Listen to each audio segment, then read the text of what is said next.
A woman who hadn't spoken to another human being in 3 years, a little girl bleeding in the snow, and a dying man who had no idea that the only person standing between his daughter and a shallow grave was someone the entire world had already thrown away. This is not a story about a rescue. This is a story about a woman who had every reason to let them die, and chose not to. Hit that like button and drop your city in the comments below. I want to see how far this story travels. Now, let's go back to the night everything changed. The blizzard had been building since noon. By the time the last gray light bled out of the Montana sky, the wind had turned mean. Not the sharp, clean kind of cold that bites your cheeks and moves on, but the deep, grinding kind that gets underneath your coat and doesn't stop. The kind that makes you wonder, in the back of your mind, if this is the year the mountain finally wins. Hannah Mercer had lived through 11 of those winters. She knew the difference. She also knew enough to stay inside. The cabin was small, barely 800 square feet of rough-hewn pine and riverstone, tucked into a fold of the Beartooth Range like something the land had swallowed and half forgotten. A single lantern burned on the table. A pot of venison stew sat on the wood stove, more out of habit than hunger. The walls groaned when the gusts hit them, and the window glass rattled in its frame. And Hannah sat in her chair with a mending needle in her hand and a wool blanket across her lap and told herself she was fine. She was always fine. Fine was what happened when you stripped everything unnecessary out of your life. Fine was what you were left with when you stopped expecting anything from the world beyond what you could grow, shoot, or build with your own two hands. It wasn't happiness exactly, but it was survivable. After everything that had happened, after Breckenridge, after the trial, after watching her name get dragged through every newspaper from Denver to Billings, survivable was more than she'd figured on. She took a stitch. The wind screamed. She took another stitch. The fire popped. And then, somewhere out in the white dark beyond the cabin walls, something screamed back. Hannah set down the needle slowly. She sat very still, the way you do when you're not sure whether you actually heard something or whether the isolation is finally starting to crack your mind. 11 years of solitude will do strange things to your ears. You start hearing voices in creek water. You start hearing answers in silence. But this wasn't silence. She went to the window, scraped the frost with her thumbnail, pressed her face close to the cold glass. Nothing. Just white. Just the dark shapes of the pines bending sideways in the gale, their branches whipping like something panicked. She went back to her chair. 30 seconds later, she heard it again. Not the wind, not a branch, not an animal, or at least not the four-legged kind. It was a child's voice. Hannah stood up so fast her knee clipped the edge of the table, and the lantern swayed, throwing wild shadows up the walls.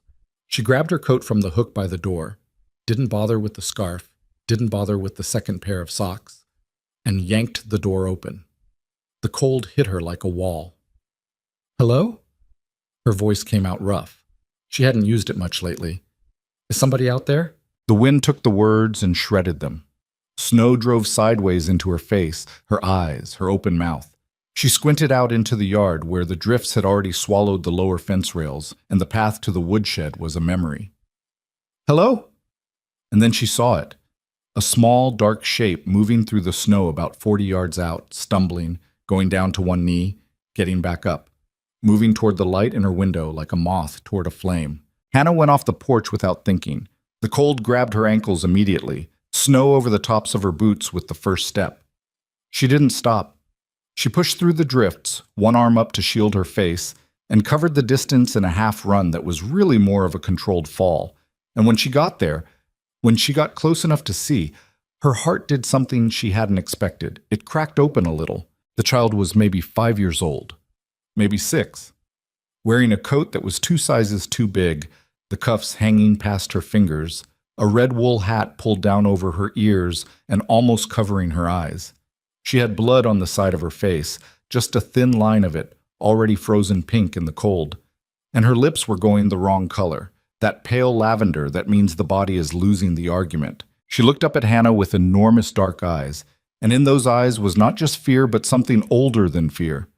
The particular look of a child who has learned not to expect anyone to come. "Please," the little girl said. Her voice was barely there. "My daddy can't get up." Hannah looked over the child's shoulder into the darkness. Where is he? The girl pointed. Back the way she'd come, toward the tree line at the edge of the property. Hannah couldn't see anything, snow and dark and the howling shape of the storm. How far? Not far. I dragged him a little. She said it simply, like dragging an unconscious adult man through deep snow was a normal thing a 6-year-old might need to do on a Tuesday. Hannah looked at the child's face, looked at the tree line, looked back at the cabin, at the warm orange square of the window, at the safety of known things. Keep the door closed. That was the rule she'd made for herself a long time ago. Not written down anywhere, not spoken aloud, just the way things were. You didn't let people in. You didn't get involved in other people's trouble. You'd seen what that cost. Come on, she said, show me. They found him 60 yards into the trees. He was on his back in the snow, one arm flung out, the other clutched across his chest. Tall man. Very tall. The kind of tall that makes you re-estimate everything when they're lying flat instead of standing. Dark coat, dark hat, dark beard with ice in it, a gash across his forehead that had bled freely and then half frozen, leaving a dark crust along his temple. His breathing was there, shallow, irregular, but there was something wrong with the way he was lying, the angle of his left leg, that made Hannah's jaw tighten. She crouched beside him, pressed 2 fingers to the side of his neck. Pulse. Weak, but there. What happened to him? The little girl crouched too, right on the other side of him, her small hands pressed flat on his chest like she was trying to hold him down to the earth. His horse threw him. On the ridge. We were trying to find the road. She paused. We've been walking a long time. Does he have family nearby? No. Friends? The girl hesitated. Just a half second, but Hannah caught it. No. Hannah looked at the man's face, looked at the injury, looked at the sky, at the snow still coming down hard and sideways, at the temperature that had to be somewhere around 5 below and dropping. She did the math she didn't want to do. He had maybe an hour, maybe less. You didn't survive a head injury and hypothermia in a Montana blizzard by yourself. Not unless you had help. And the nearest town was 40 miles of mountain road that was definitely impassable tonight. The nearest anything useful was her cabin, which meant the only option was the one she didn't want. What's your name? She asked the girl. Lila. Lila, I need you to help me. Can you do that? The child looked at her father, then back at Hannah, and something in those dark eyes steadied. Yes. Okay. Hannah stood up. Then let's get him inside. It took the better part of 20 minutes. The man weighed somewhere north of 200 pounds, and Hannah was not a small woman. Years of ranch work and chopping wood and hauling water had made her strong in ways that her frame didn't advertise. But strong is different from magical, and 200 pounds of dead weight through knee-deep snow is a different problem than 200 pounds of anything else. She got him under the arms. Lila grabbed one ankle with both hands and pulled what she could, which was probably more psychological than mechanical, but Hannah didn't say so. They moved him in increments, stopping every 10 or 15 feet, Hannah's breath coming hard and white and her shoulders burning. You're doing great, she told the girl once and meant it. Lila didn't waste breath on a reply, just repositioned her grip and kept pulling. They got him up the porch steps. That was the hardest part. 3 steps, each one a separate battle, and through the door and across the plank floor to the braided rug in front of the wood stove. Hannah eased him down as carefully as she could and then just stayed there on her knees for a moment, hands on her thighs, breathing. Is he going to be okay? Lila asked. See? Hannah looked at him, really looked. The leg worried her. Not broken, she didn't think, but badly twisted, the knee wrong. The head wound was ugly, but she'd seen worse. The hypothermia was the real enemy. His core temperature was too low. She could tell from the color of him, from the way his muscles weren't shivering the way they should be, which actually meant it was worse than if they were. I'm going to do everything I can, she said, which was not the same thing as yes, but it was honest. The next 2 hours were not graceful. Hannah had learned field medicine the way people learned most things out here, through necessity, from books, from one very good doctor in Billings who'd been willing to talk to her over the phone 6 years ago when she'd gotten a bad cut infected and couldn't make the drive. She wasn't a doctor. She knew exactly how much she wasn't a doctor. But she knew how to build a fire up properly. how to strip wet clothing without making a head injury worse, how to pack a wound and hold a man's temperature up, and check his pupils and monitor his breathing. She did all of it methodically, without fuss, while Lila sat in the chair by the stove with a mug of warm broth and watched with those serious eyes. The girl had questions. She didn't ask them. That told Hannah something. Around the second hour, the man's color started to improve. The shivering came back, a good sign even though it looked terrible, and his breathing deepened and steadied. Hannah knelt back on her heels and allowed herself one careful exhale. "He's stabilizing," she said, more to herself than to Lila. "I knew he would." Lila's voice was matter-of-fact, sitting there in Hannah's too-big chair with her too-big coat finally hung by the door. "Because you helped him." Hannah didn't know what to do with that. She looked at the fire instead. "What's his name?" she asked. "Your father." "Colton Hayes." The name landed oddly. Hayes. She'd heard that name before, vaguely, the way you hear things when you live 40 miles from the nearest town but still occasionally see a newspaper. Ranching family, Texas, substantial land. She couldn't pull the specifics, but the name had weight to it. "And nobody knows you're out here?" Lila was quiet for a moment. "People know we left Texas," she finally said. "We weren't supposed to stop in Montana. Daddy said we were just passing through." Another pause, and then quietly, "We weren't just passing through." Hannah looked at her. "What were you doing?" "Hiding." The word dropped into the room like a stone into still water. Hannah looked at the unconscious man on her floor, looked at the little girl with blood still faint on her cheek, looked at the door she'd propped shut against the wind. "Hiding from what?" Lila pulled the blanket tighter around herself. "From my uncle." Hannah didn't press her. Not then. The girl needed sleep more than she needed to talk. And whatever the full story was, it could wait until morning. She made up the extra blanket on the bench near the stove. Not much, but warm. And Lila was asleep before Hannah finished tucking it around her, the way children sleep when they've been frightened for so long that the first real moment of safety knocks them out completely. Hannah sat on the floor beside Colton Hayes for a long time. She checked his pulse every 20 minutes. She added wood to the fire at quarter-hour intervals. She cleaned the wound on his head properly, with the small medical kit she kept on the high shelf. Antiseptic, closure strips, clean gauze. It wasn't a job for stitches. Deep enough to need attention, not deep enough to need surgery. She'd gotten lucky there. Around midnight, he moved. Just his hand, the one that had been flung out to the side, fingers loosely curled. The hand came in toward his body, slowly, like something reaching for warmth. And then his eyes opened. Not wide, not dramatically. They just opened. Dark brown, ringed with the exhaustion of someone who has been unconscious for hours and is now surfacing through several layers of discomfort. He looked at the ceiling, then at the fire, then at Hannah, sitting 3 feet away from him on her own floor, watching him like she wasn't sure whether to be relieved or alarmed. "Where?" His voice was wrecked, barely a sound. "Montana," she said. "My cabin. You're off the Beartooth, about 12 miles north of the county road." He processed that. His eyes went to the bench by the stove, to the small sleeping shape. "Lila. She's fine. She found me." Something crossed his face. Relief so sharp it looked like pain. His eyes closed for a moment, and his chest rose and fell with a breath that was more like a shudder. "You brought us inside," he said. Not a question. "Yes." He opened his eyes again, looked at her with an expression she couldn't quite place. Too tired to be guarded, too cautious to be open. "Why?" Hannah considered the question. It was a reasonable one.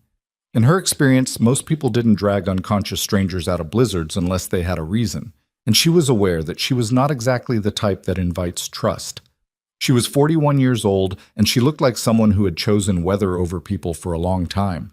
She had calluses on her hands and a scar on her jaw, and she didn't smile the way women were expected to smile. "Because your daughter asked me to," she said. It was true, and it was the simplest version of an answer that she wasn't sure she could fully explain even to herself. He looked at her for another moment, then, "I'm Colton." "I know, she told me." "And you're Hannah?" She paused. "Hannah Mercer." She always waited for it. The flicker of recognition, the slight shift in the face, the recalibration that happened when people sorted through their memories and found her name.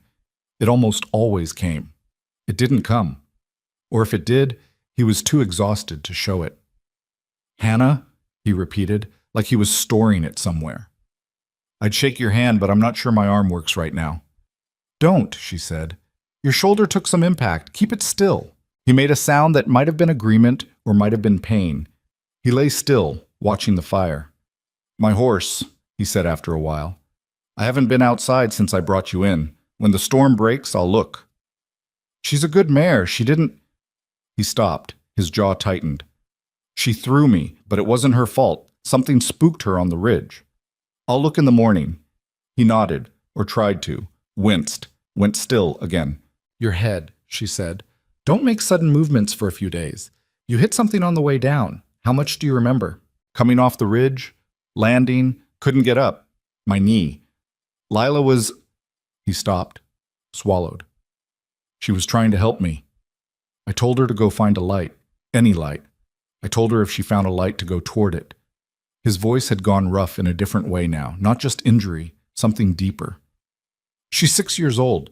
I sent her out into a blizzard by herself and told her to find a light." "She found one," Hannah said. He looked at her. "Yeah." A long pause. "She found one." The storm held for 3 days. Not continuously. There were lulls, short windows where the wind dropped to something manageable and the snow fell straight instead of sideways. But the temperature stayed brutal and the county road stayed buried and there was no question of going anywhere. Hannah had not had people in her cabin for a long time. She found it— difficult wasn't the right word— disorienting. The sounds were wrong, footsteps that weren't hers, the particular small child sounds that Lila made. Not loud, not demanding, just present. A cough in the night, a question in the morning, the sound of small boots on the floorboards. Colton moved from the floor to the bench on the second day, and then, grudgingly, to the single bedroom when Hannah pointed out that sleeping on hard wood was not doing his knee or his shoulder any favors. He argued about it for about 30 seconds, which she ignored, and he ended up in the bed because she had the spatial advantage in an 800-square-foot cabin and was not inclined to debate logistics. He was not an easy patient. She'd expected that. He wanted to be up. He wanted to be doing something. Checking on the horse, which Hannah had in fact found sheltering in the woodshed, none the worse for her experience. Checking on Lila, checking on the weather. He was the kind of man who had probably never sat still voluntarily in his entire adult life, and enforced stillness was visibly driving him insane. "The horse is fine," Hannah told him on the second morning, coming in from the shed with snow on her coat. "She's eating. She's warm. I gave her some of my hay, which she seems to consider a personal insult, so she's definitely fine." Colton was sitting up on the edge of the bed, trying to put weight on the bad knee, which she'd wrapped the day before. "I should go check on her myself." "You should stay off that knee. I know my own—" "You're going to re-injure the ligament, and then you'll be useless for 6 weeks instead of 3, she said, without looking up from hanging her coat. "That's not my opinion. That's anatomy." A silence. "You a doctor?" "No?" "You sound like one." "I read a lot." She turned around. "Sit down, Colton." He looked at her for a moment, measuring, the way ranchers look at land, trying to figure out what it's worth and what it's hiding. Then he sat down. "You're direct," he said. "I live alone. I stopped having reasons to be indirect." Something crossed his face. Not offense. Almost the opposite. Like the directness was a relief rather than an irritant, like he'd been dealing with people who talked sideways for so long that a straight line felt unusual. "Fair enough," he said. Lila had no such adjustment period. By the second morning, she had found the 3 books on the lower shelf and was systematically working through all of them at once, switching between them every few pages in a way that would have been maddening to watch, except that she clearly had a system only she understood. She had also discovered Hannah's dried herb collection hanging from the kitchen rafters, and had questions about every single one of them, and the carved wooden box on the mantel, and the shape of the scar on Hannah's jaw, and what was beyond the second ridge to the east, and whether elk were mean or just big. "Both," Hannah told her. "Elk or both. Daddy says elk are basically deer that decided to be dramatic about it." Hannah considered this. "That's not wrong." Lila smiled. It was a quick smile, there and gone, like she wasn't sure yet if smiling was safe. He says things like that, funny things, but not when he thinks anyone is listening. Hannah looked at the girl. Is that right? He's serious when people look at him, but when he thinks nobody's watching, he's different. Lila pulled her feet up onto the chair, tucking them under her. He used to laugh a lot, before Mama died. He doesn't laugh as much now. The words landed in the room with the particular specific gravity of something true and sad and stated without self-pity. How long ago? Hannah asked. 2 years. Hannah nodded. Didn't offer a platitude. She'd always hated platitudes, hollow containers of language shaped like comfort but empty when you shook them. The girl didn't need that. She was sick, Hannah asked. Yes. Lila opened the book again, but not really to read it. Everyone was very nice about it. People brought food and said things. Daddy thanked them. She paused. He was tired of thanking people by the end. Grief is exhausting, Hannah said. Lila looked up at her. That's what it is. Yes, that's exactly what it is. Like she'd been waiting for someone to name it correctly. On the evening of the second day, when Lila was asleep and the fire had settled into the low, steady burn of something confident, Colton came to the doorway of the main room. He was moving better, still with a hitch in his step, favoring the left knee, but upright and without the gray look of someone losing ground. Hannah was at the table, going over the tally she kept of her supplies. Automatic habit, same calculation she ran every winter, how many months the stores would hold. Can I sit? He asked. She gestured at the other chair. He sat, stretched his bad leg out carefully, and looked at the fire for a while. She didn't force conversation, neither did he. She told you about her mother, he said finally. Not a question. A little. She doesn't usually talk about it. He was quiet a moment. Not with people she just met. Maybe she needed to. He looked at her sideways. Maybe. He laced his fingers together on the tabletop. The knuckles whitened, loosened. I should probably tell you why we were on that ridge in a blizzard in the first place. You don't owe me an explanation. No, but you owe yourself one, for bringing us in. His voice was even. You took a risk. You should know what kind of risk. Hannah looked at him, set down her pencil. All right, she said. So he told her. It came out the way hard things usually come out when someone finally decides to say them. Not in a clean narrative with a beginning and a middle and a place to breathe, but in pieces, some of them out of order, some of them cut short and then returned to. The ranch in Texas, the Hayes property, 80,000 acres of some of the most valuable rangeland in the Panhandle, with water rights to 2 rivers that had gotten exponentially more valuable as the years went on and the drought got worse. His late wife, Clara, and Clara's brother, Derek Voss, a man Colton described with a flatness in his voice that was more damning than anger. Derek was always, he's the kind of man who looks like what he wants you to think he is, Colton said. Very polished, very reasonable in a room full of people. He gave a beautiful speech at Clara's funeral, cried appropriately, said all the right things to Lila. He paused, picked up the mug Hannah had set in front of him, turned it in his hands. 2 months after the funeral, his lawyer contacted mine. They were claiming that a portion of the deed, the section covering the river access, had been improperly filed. They were asking to renegotiate the water rights. Asking. Politely. The way Derek does everything. Very politely. His jaw tightened. My lawyer told me not to worry, said the claim was shaky, said we'd win easily. But then my foreman found out his cousin was working for Derek. Then the county land office lost 2 documents. Just temporarily, they said, just a processing error. Then one of the people I was relying on as a witness suddenly remembered his story different. He set the mug down. None of it was anything you could point to. None of it was anything you could prove. But the picture it made was clear enough. Hannah was quiet. Outside, the wind moved against the cabin walls with a low moan. When did it escalate to men following you? He looked at her sharply. Your daughter said you were hiding, Hannah said. And when I found you, you were on a ridge in a blizzard instead of on a road. That's not a navigation error. A beat. No, he said. It's not. He exhaled slowly. 3 weeks ago. 2 men I didn't recognize started showing up, near the property, near Lila's school. Nothing overt, just there. I had my ranch hands run the plates. The truck was registered to a shell company in Delaware that traced back eventually to a holding group that Derek sits on the board of. And you didn't go to the police? The look on his face said everything the words didn't. I see, Hannah said. Derek has... He paused, chose the word carefully. Relationships. With people. He's been building them for 30 years. I'm not saying everyone is in his pocket. I'm saying I don't know who isn't. So you took your daughter and ran. I took my daughter and I went to find the one man I trust who has nothing to do with any of this. Old friend. He was going to let us stay at his place in Wyoming while I figured out the next move. He shifted, grimaced. We were taking back roads. One of his men must have tracked us further than I thought. We saw headlights behind us on the mountain road. Couldn't tell if it was them or not. Took a ridge track to lose them. A long pause. That's where the horse spooked. The fire ticked. So those men might still be on the mountain, Hannah said.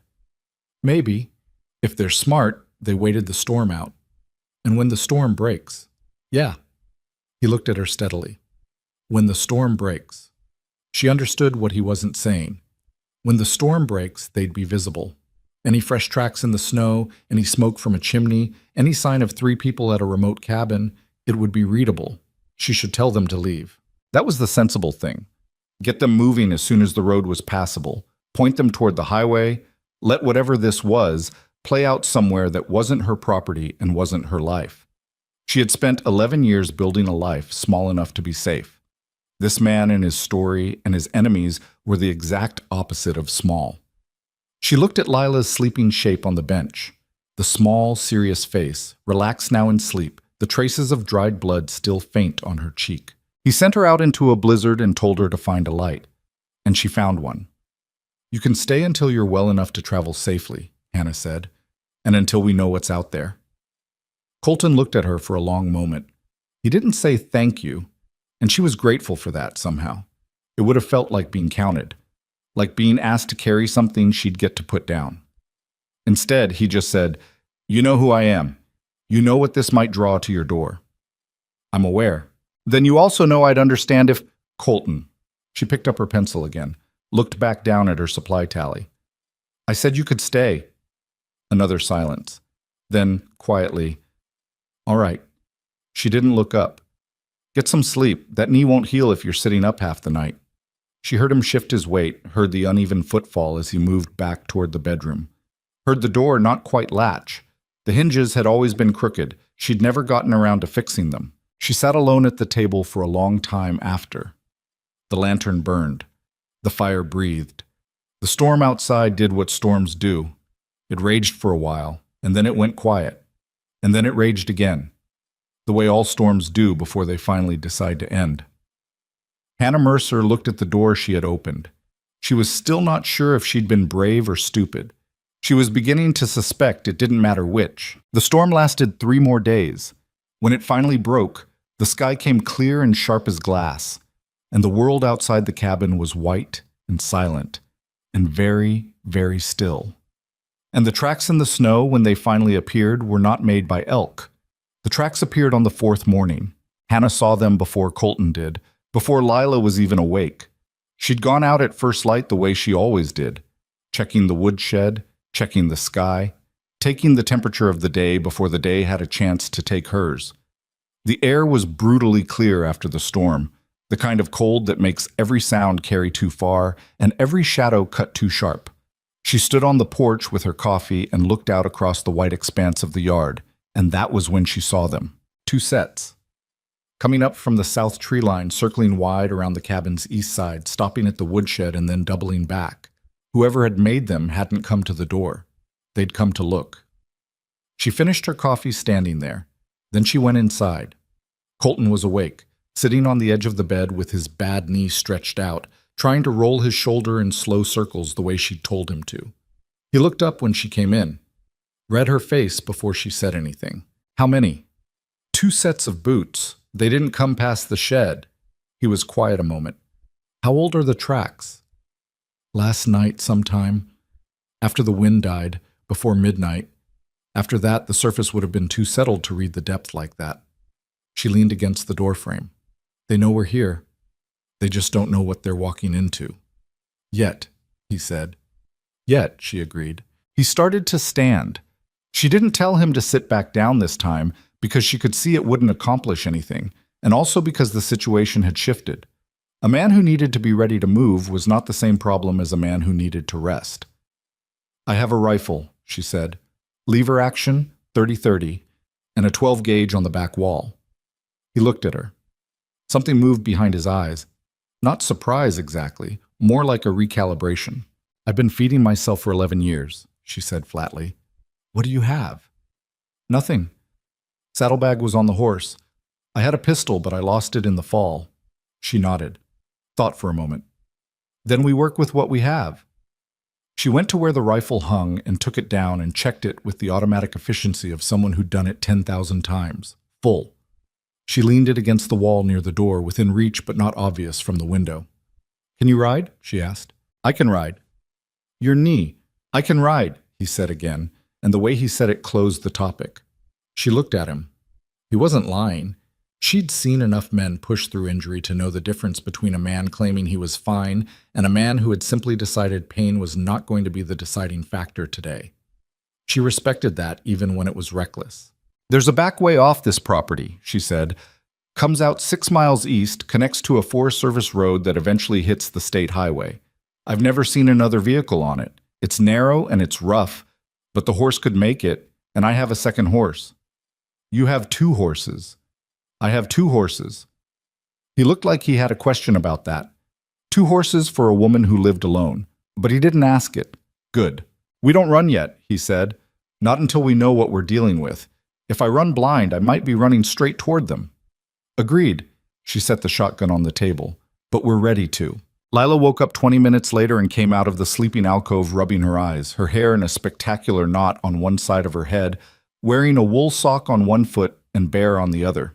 She looked at the 2 adults standing in the main room with weapons on the table between them and processed the scene with the particular composure of a child who had been living inside tension long enough to recognize its shape.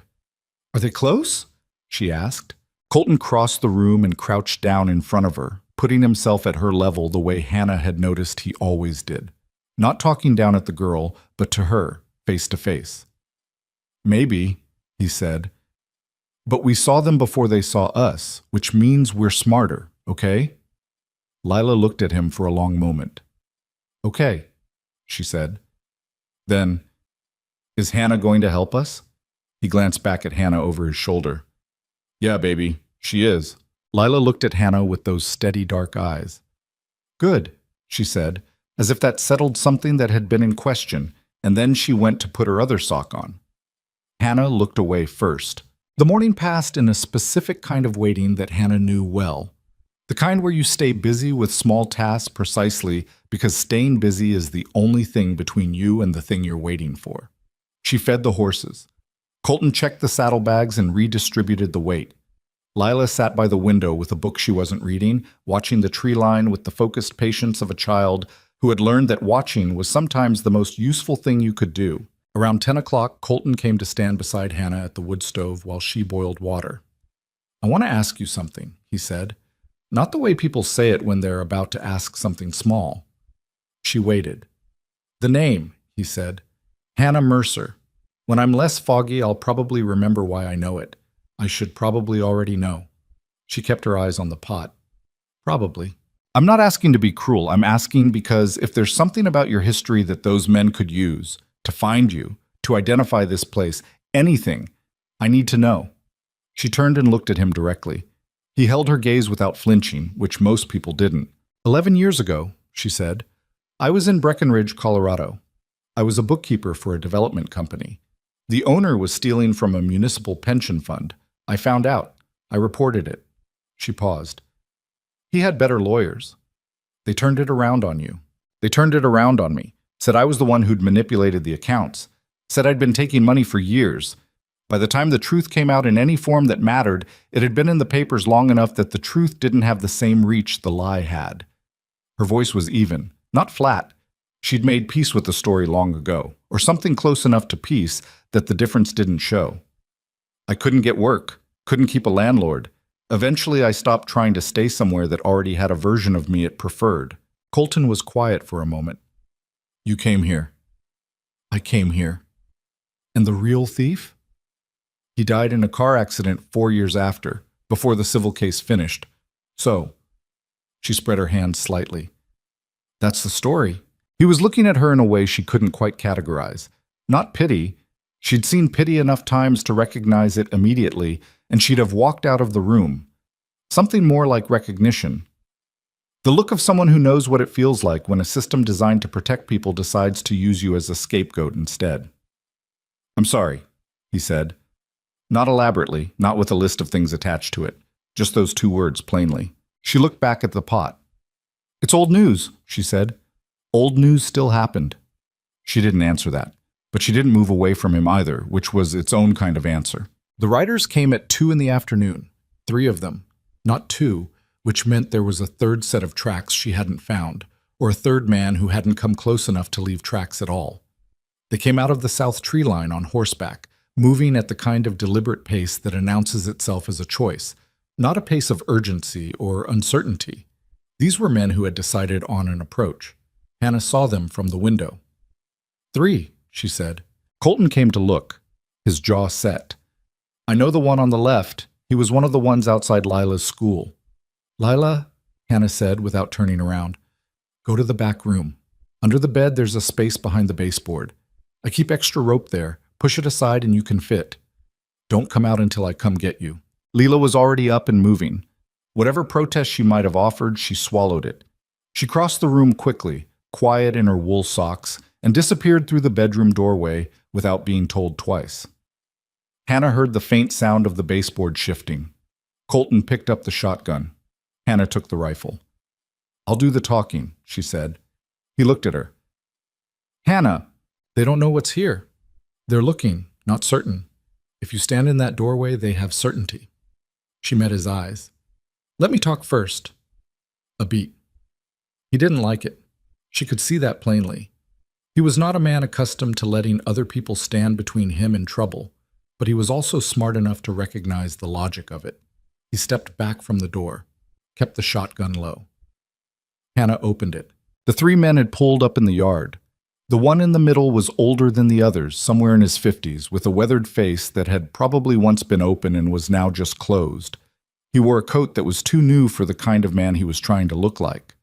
Morning, he said. Afternoon, Hannah said. A pause. He registered the correction, registered that she'd made it deliberately, and recalculated her slightly. Sorry to bother you. We're looking for some people. Man and a little girl. They were on the Ridge Road 2 nights ago before the storm got bad. You haven't seen anyone come through here? Hannah looked at him. Looked at the man on the left, who was scanning the yard with eyes that moved too systematically to be casual.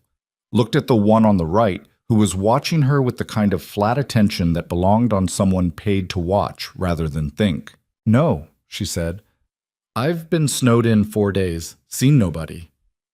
The horse tracks, the man on the left said, quietly, but not quietly enough. He was looking at the woodshed. I have horses, Hannah said, before the man in the middle could respond. 2 of them. They're in the shed because it's 12 degrees and I'm not cruel to animals. She let a beat pass. Was there something else? The man in the middle looked at the shed, looked at the cabin, looked at the rifle, which she was holding loosely in her right hand, barrel down, in the way that could mean nothing, or could mean she'd had this conversation with strangers before and knew how it ended. You live out here alone? He asked. Yes. Long way from help. She looked at him steadily. I know where I live. The man on the left started to dismount. I wouldn't, Hannah said. The words came out quiet and level and without any performance behind them, and something in the absence of performance was more effective than if she'd raised her voice. The man paused, 1 foot half out of the stirrup, and looked at her. She didn't adjust her grip on the rifle, didn't lift it, didn't threaten, just said it once, as a statement of fact, and waited. The man on the left looked at the man in the middle. The man in the middle looked at Hannah for a long moment. She let him look. She had nothing to hide in her face that she hadn't already decided to let show. Ma'am, he said finally, and the word had something in it that wasn't quite apology and wasn't quite warning, just acknowledgement that this had not gone the direction he wanted. We're just trying to make sure some people are safe. Then you've got your answer, she said. There's nobody here but me. If I see anyone, I'll let the sheriff know. She paused. Is there a number you'd like me to call instead? The man in the middle didn't answer that. He wheeled his horse around and the other two fell in behind him, and they rode back toward the tree line the way they'd come, without hurrying, which was in its own way a kind of message. We're not scared of you, just choosing to leave. Hannah stood on the porch until they were back in the trees and out of sight. Then she stood there another 10 minutes, because men like that sometimes came back and she wanted to be sure. She went inside. Colton was at the window, had watched the whole thing. They'll regroup and come back with more, he said. I know. She hung the rifle back on its hook. Her hands were steady. She found that interesting. A year ago, even 6 months ago, she wasn't sure they would have been. We have maybe 4 hours before dark. We leave in 2. He nodded, went to the bedroom doorway. Lila, it's clear. A pause, then the sound of the baseboard shifting, and Lila emerged from the bedroom with dust on her knees and the expression of someone who had spent the last 20 minutes in a small dark space and had opinions about that. Were they the men from school? She asked Colton. One of them. I thought so. She brushed the dust off her knees calmly. He has mean eyes. Yeah, Colton said. He does. They packed what mattered and left what didn't. Hannah moved through the cabin with the practiced efficiency of someone who had mentally run this drill before without ever expecting to actually need it. Warm clothing, medical supplies, food that would travel. She took her money, what there was of it, in a tin from behind the loose stone above the fireplace. She took the 3 photographs from the shelf above her bed, didn't look at them, wrapped them in a wool sock. She was leaving her lantern, her books, 11 years of small, accumulated life. She stood in the middle of the main room for exactly 1 moment and looked at it all. Colton appeared in the doorway. He looked at her, looking at the room. You don't have to, he started. I know. She picked up her coat. I'm ready. The ride out was hard. The Forest Service track was exactly as rough as she'd told him it would be, and the snow on it hadn't been touched since before the storm, which meant 2 feet of unbroken white over frozen ruts that the horses had to pick through 1 step at a time. Lila rode in front of Colton on his horse, tucked inside his coat as much as possible, her small face barely visible between his chest and his collar. They didn't talk much. The cold was part of it. Every word cost something, but it was also something else. The particular silence of 3 people who have just moved past a line they can't step back over, who are in it now whether they chose it or not. Hannah rode slightly ahead, knowing the track, watching the shadows at the tree line. The light was dropping fast the way it does in winter in the mountains, the sky going from white to iron gray with very little in between. She wanted off this track before dark. An hour in, Colton spoke. What you said to that man? On the porch. His voice came out clipped, the cold making everything economical. You weren't scared. I was scared, she said without looking back. Didn't show. I've had a lot of practice not showing things. A pause. Then, to her surprise, she heard something from the direction of Lila. A short, quiet laugh, quickly swallowed. Hannah glanced back. Lila's eyes were visible above Colton's coat collar. They were crinkled at the corners. What? Hannah asked. Nothing. But the eyes stayed crinkled. That's just the most you've said about yourself since we got here. Hannah turned back to the track ahead, felt something pull at the corner of her own mouth. Unexpected, unwelcome, gone quickly. Keep your face inside the coat, she said. It's too cold. Yes, ma'am, Lila said in the exact tone of a child who has no intention of actually complying. They made the state highway just as the last light was leaving the sky. Hannah had a contact, one of the few she'd maintained over the years, the kind of relationship built on mutual usefulness and the unspoken agreement never to ask for more than was offered. A man named Garrett, who ran a fuel stop and small garage about 20 miles east, who was the sort of person who had learned a long time ago that the less you knew about other people's circumstances, the longer you lived without complications. She called him from a payphone at the highway junction, a payphone that had no business still working and yet did. and gave him enough information to have a truck waiting without asking questions about why. He didn't ask them. She'd known he wouldn't.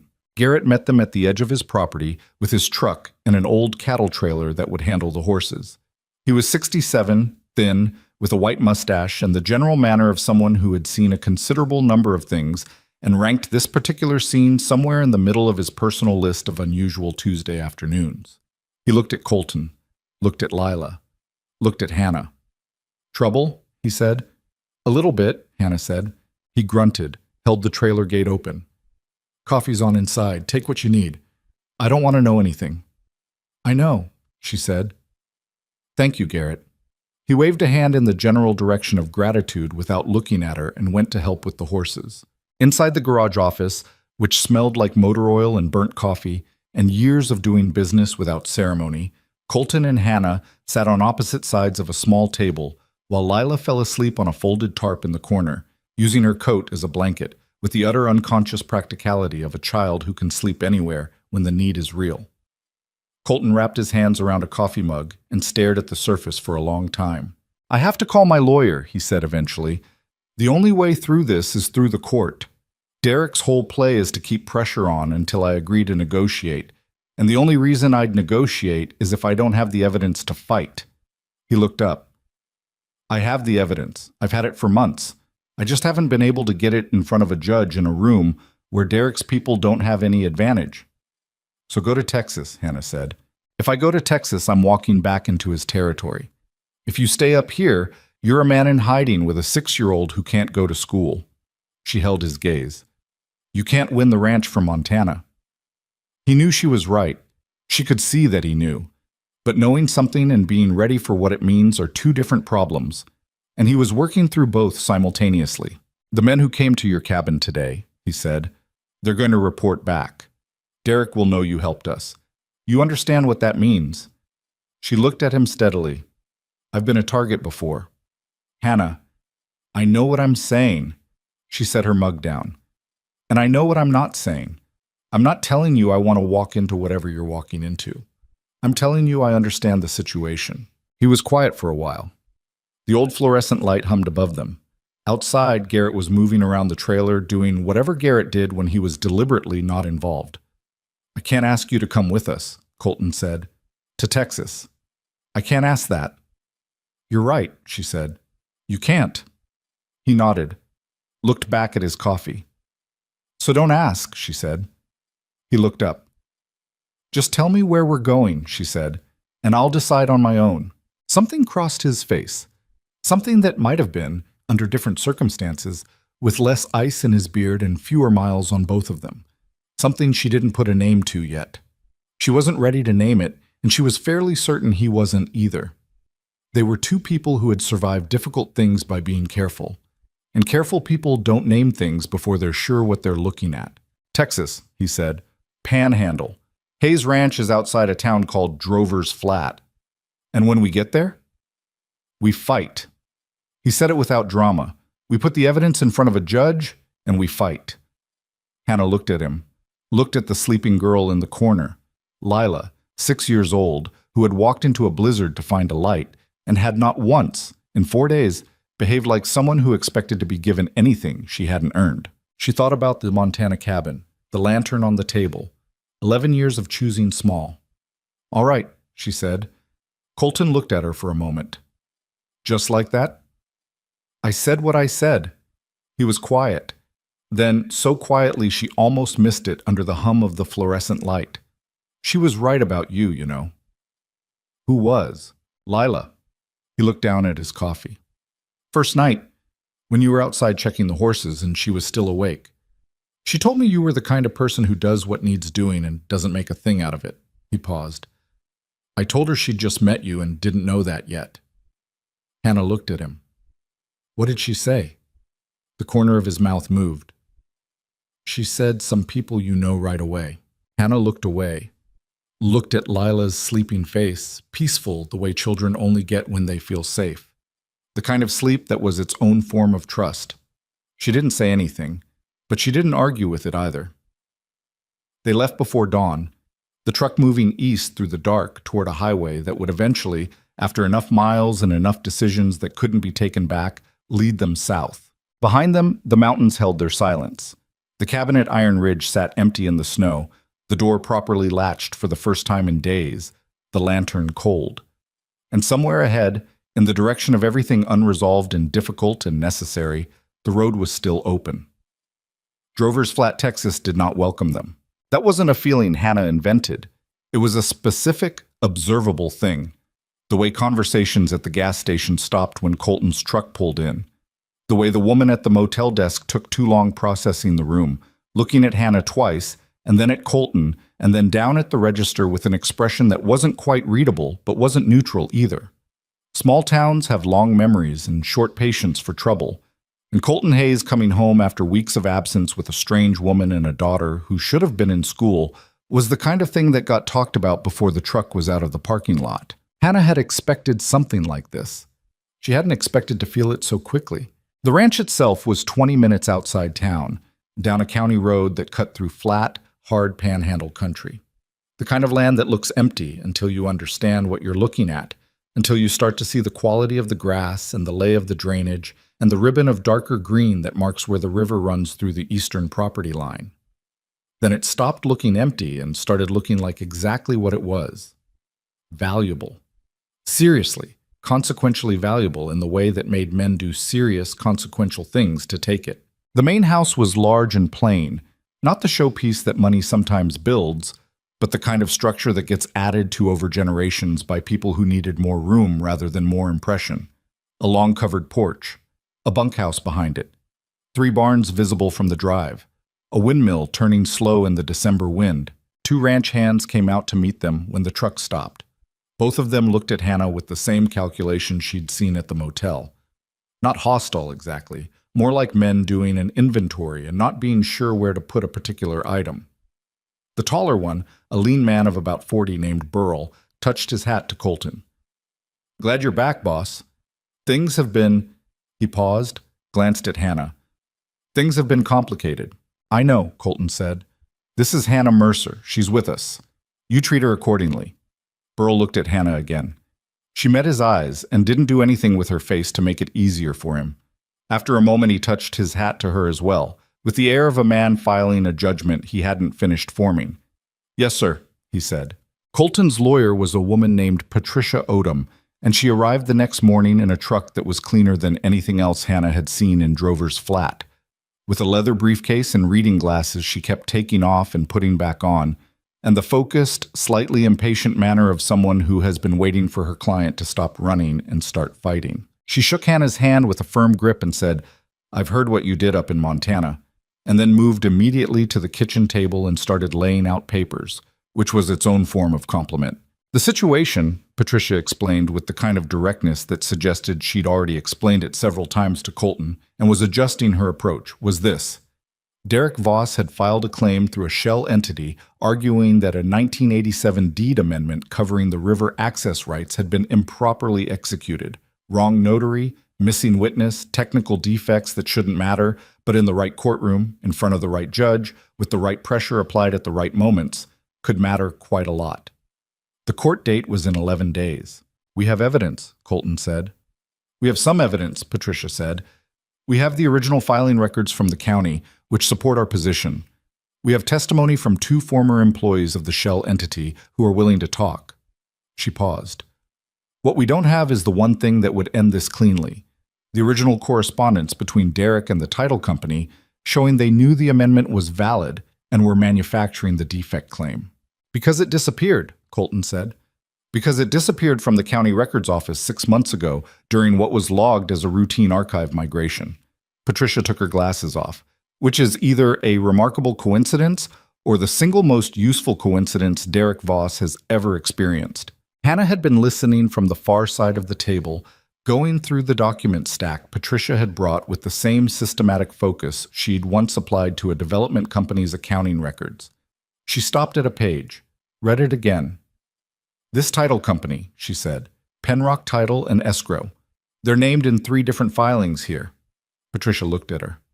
"That's right. And they're the same company that processed the original deed in 1987? "Yes." "Do they still exist?" A pause. Patricia and Colton looked at each other. They were acquired, Patricia said slowly, about 4 years ago, by a holding group. Hannah looked up. Which holding group? The name Patricia said matched the one Colton had mentioned in the cabin. The Shell Company in Delaware. The board Derek Voss sat on. Hannah set the document down flat on the table. So Derek Voss's holding group owns the title company that is being cited as the source of the defect claim. A silence settled over the table.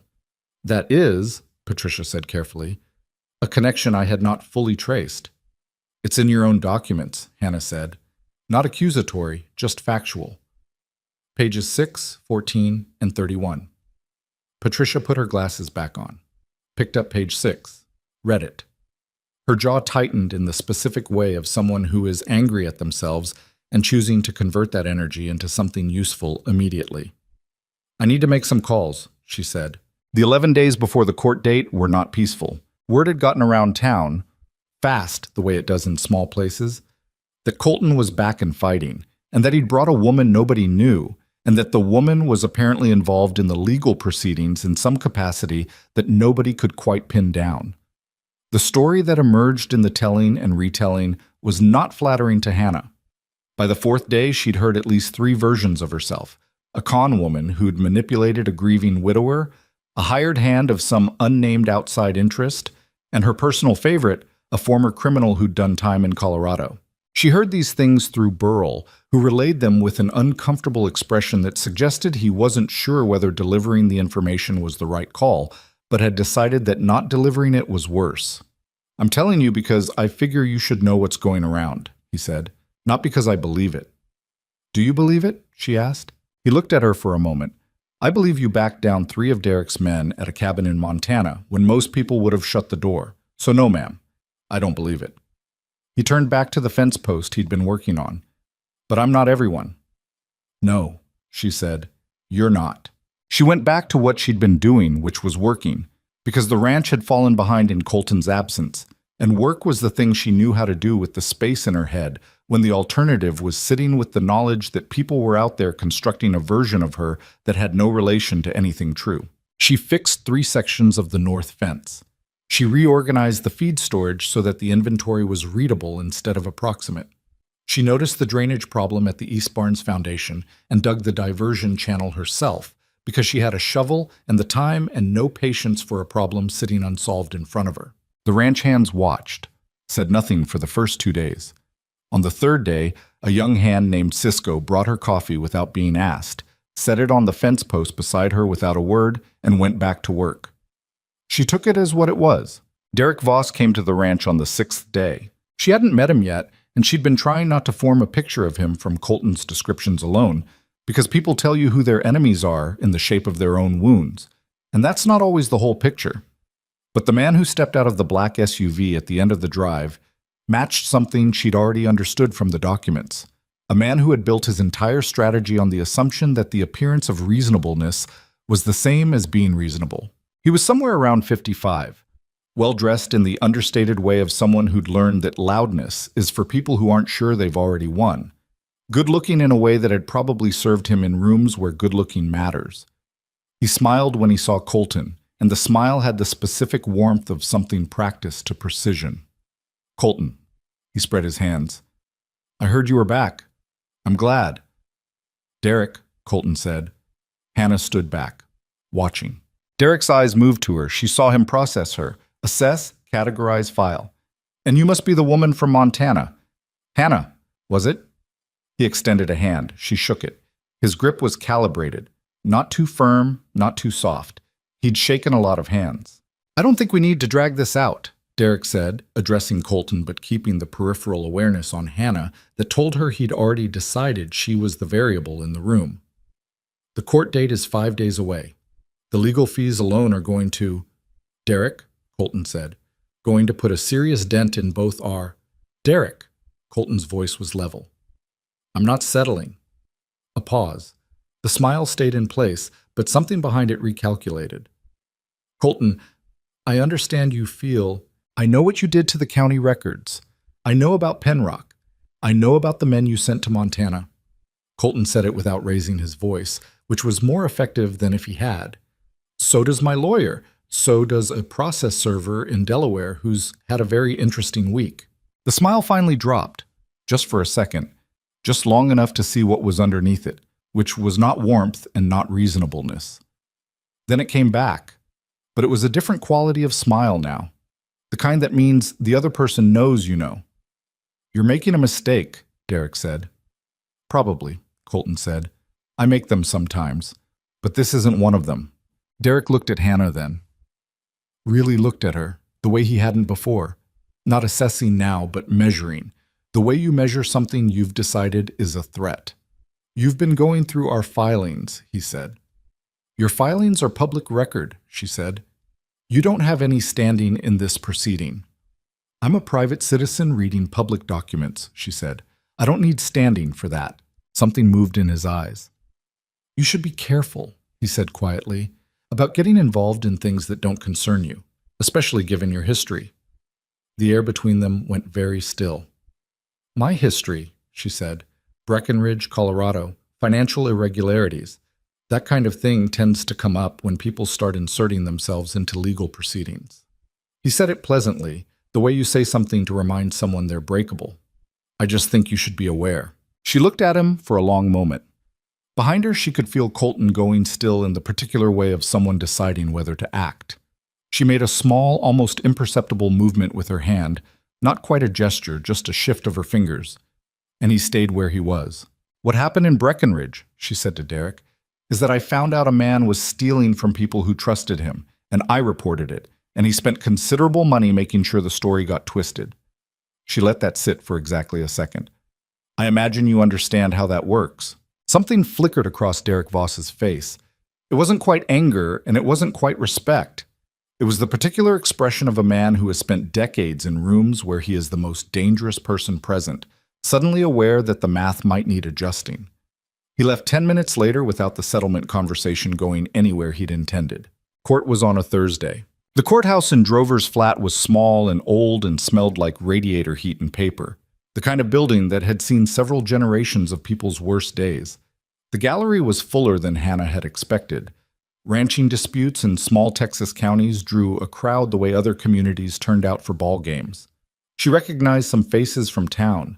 She recognized the quality of attention they were paying, the way certain people leaned toward each other and whispered when she walked in with Colton and Patricia. She sat at the table behind Patricia. Colton sat beside her. Lila was at the ranch with Burl, not because Colton had wanted to leave her, but because Patricia had been firm about it, and Patricia was right. Derek Voss and his legal team were at the other table. 3 lawyers, more than necessary, which was its own statement. Derek himself was in a dark suit with the kind of stillness that belonged to a man who was confident he'd already won. The first day went badly. Derek's lead attorney, a man named Forsyth, who had an Austin pedigree and a courtroom manner like a very polished blade, spent the entire morning establishing the technical defects in the 1987 amendment with the methodical thoroughness of someone who had done this before and knew that the first day was about momentum. He put a title expert on the stand who explained the notarial requirements for deed amendments in 1987 Texas with enough detail that the gallery's eyes started glazing and the judge's expression went carefully neutral. Patricia cross-examined well. She was sharp and specific, and she didn't let the expert get away with anything imprecise. But the day ended with the technical foundation of Derek's claim looking more solid than Hannah had hoped. That night, at the kitchen table with documents spread between them and coffee going cold at their elbows, Patricia said what none of them had said yet. The Penrock connection is good, she said. The correspondence we found through the Delaware process server is better. But Forsyth is going to argue it's circumstantial, that we're reading conspiracy into business relationships. She took her glasses off, rubbed the bridge of her nose. We need a person, someone who was in those rooms when the decision was made. Someone who can say on the record that the defect was manufactured. You have the 2 former employees, Colton said. Their testimony covers what they were told to do, not who told them to do it, and why. Derek's name doesn't appear in anything they directly witnessed. She picked up a document and put it down again. We're close. We're close enough that it's worse than being far away. Hannah had been reading while they talked. She was halfway through a stack of Penrock's internal communications from the Delaware discovery. documents that Forsyth's team had fought hard to keep out of the record and had only partially succeeded. She stopped at a page. "Patricia," she said. "What?" "This email." She slid it across the table. Third paragraph. "The Penrock account manager is writing to someone with the initials DV about the amendment file. She says," Hannah paused, kept her voice even. "She says the review of the 1987 material has been completed per the request, and the relevant items have been, quote, removed from active storage per your instruction." The table went quiet. Patricia picked up the page. "Read it." Read it again. "Per your instruction," she said softly. "Dated 14 months ago," Hannah said. 8 months before the claim was filed. Colton looked at the page over Patricia's shoulder. Something happened in his face. Not victory, not even relief. Something older and harder than either. The look of a man who has been fighting without certainty for long enough that certainty, when it finally arrives, doesn't feel like triumph. It feels like exhaustion, finally having somewhere to land. "Can we get this into the record?" he asked. "It's already in the discovery," Patricia said. She was already writing. "We introduce it tomorrow." The second day was different. Patricia put the email in front of the judge as part of a chain of documentation that she walked through with the focused, unhurried clarity of someone who had spent the night making sure every link held. She connected the email to the Penrock acquisition, connected the acquisition to the Delaware Holding Group, connected the holding group to Derek Voss by name and board position and signature on 3 separate governance documents. Forsyth objected repeatedly.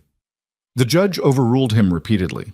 The gallery, which had come back in full force on day 2, was very quiet.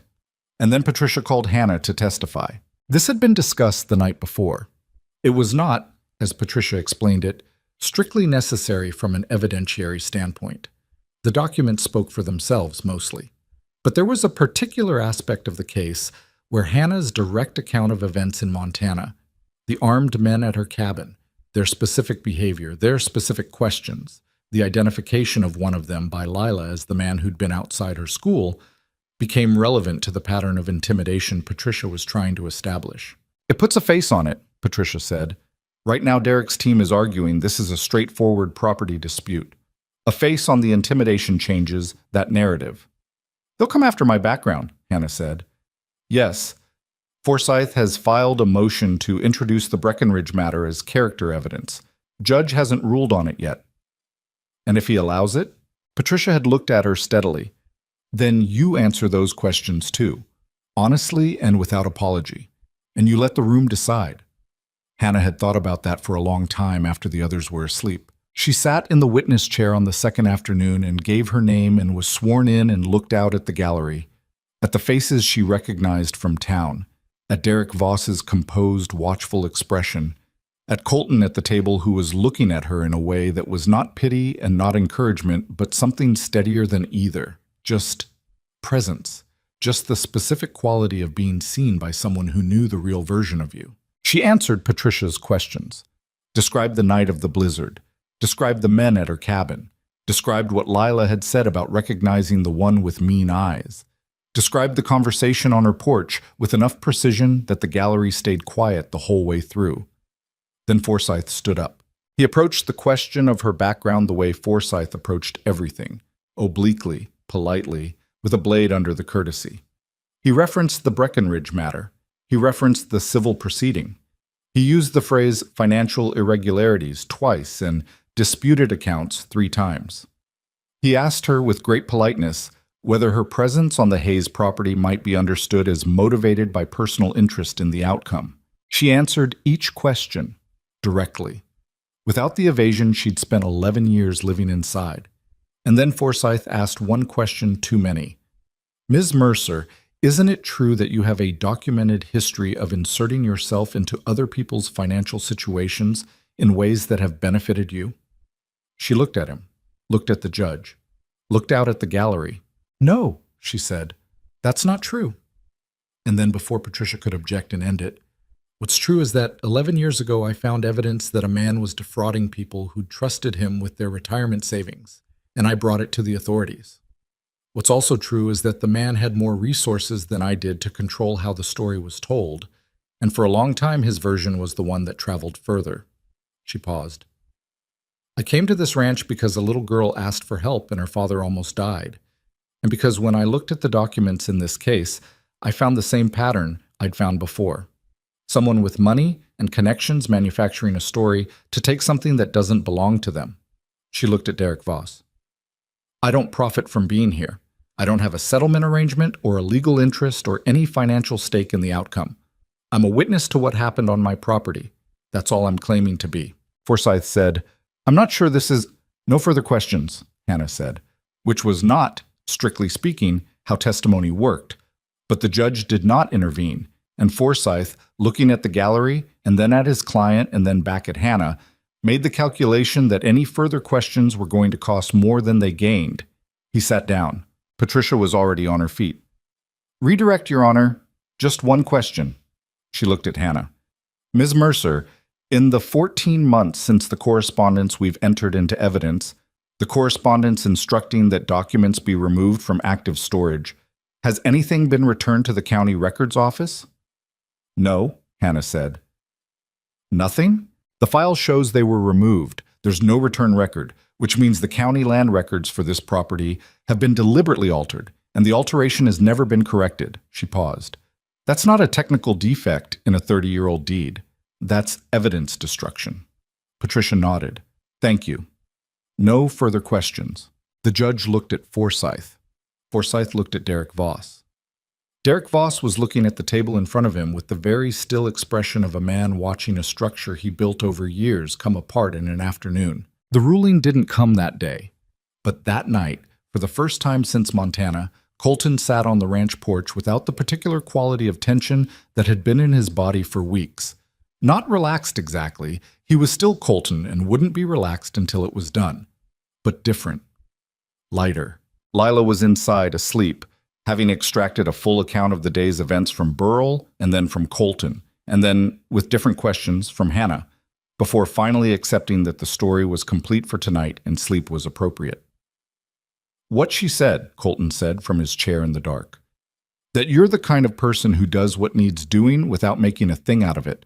Hannah was leaning against the porch rail, looking out at the flat dark of the Panhandle night. You already told me that story. I know. I'm telling it again because today you did something that... He stopped, started again. Standing up there and saying all that in front of those people. I know what that cost. You don't know what it cost. No, he said. Maybe not exactly, but I know it wasn't nothing. She was quiet for a while. A coyote called somewhere to the north, and then went quiet. And then the wind came back with the flat, dry smell of January Texas. It was a long time coming, she said finally. Not dramatically, just a thing that was true. Yeah, he said. I think it was. She didn't turn around. She wasn't ready to turn around and look at him directly. Not tonight, with everything sitting so close to the surface. But she didn't move away from him either. Above them, the Texas sky was enormous and full of stars, and the ranch was quiet. And for the first time in 11 years, Hannah Mercer stood somewhere that felt not like home yet, nothing so clean as that, but like a place that wasn't asking her to be smaller than she was. That was enough. For tonight, that was enough. The ruling came on a Friday morning, 9 days after the court date, and it came quietly, the way most important things do, without fanfare, delivered in Patricia Odom's voice over the phone in the kitchen of the Hayes Ranch house, while Colton stood at the counter with his coffee going cold in his hand and Hannah sat at the table pretending to read a feed catalog. Patricia said the words. Colton said nothing for a moment. Then he set his coffee mug down on the counter very carefully, the way you set something down when your hands aren't entirely reliable, and said, "Say that again." Patricia said it again, ruling in favor of Hayes. The deed amendment valid as originally filed. The defect claim dismissed with prejudice. Additionally, and this was the part that came with weight behind it, the part that Patricia's voice slowed down for, the court had referred the matter of the missing county records to the state attorney general's office for investigation into potential evidence tampering. Derek Voss's legal team had 48 hours to respond. Colton hung up the phone and stood there. Hannah watched him. She didn't say anything. She'd learned that about him over the past weeks, that he processed things inward first, needed a moment before he could let them be real, and that filling that moment with words was the wrong instinct even when it felt like the right one. After a while, he turned around. His eyes were red at the rims, which surprised her, and then didn't. "We won," he said. "I heard. The ranch is—" He stopped, pressed the back of his hand briefly to his mouth. Then, "I need to go tell Lila." "She's at the barn," Hannah said. Cisco was showing her how to braid a lead rope. He nodded, went out the back door without his coat, which meant he'd forgotten it, which meant he was not as composed as he was trying to appear. Hannah watched through the window as he crossed the yard in the January cold, his breath coming white, his stride longer and faster than usual, and she watched Lila look up from where she was sitting on a fence rail and say something. She couldn't hear what. And then Colton said something back, and Lila dropped the half-braided rope and launched herself at him from the fence with the complete physical trust of a child who has never once doubted she'll be caught. Hannah looked back at the feed catalog. The words on the page meant nothing. She wasn't reading it. She was sitting in the kitchen of a house that wasn't hers, in a county that didn't know her yet and mostly didn't want to, with 11 years of practiced solitude behind her, and something in front of her she didn't have a clean name for. She was 41 years old, and she had won a court case she hadn't been a party to and saved a ranch she didn't own, and the question of what came next was sitting in the room with her the same way the cold had sat in the cabin after she'd let Colton and Lila through the door. Present, unavoidable, demanding some kind of answer.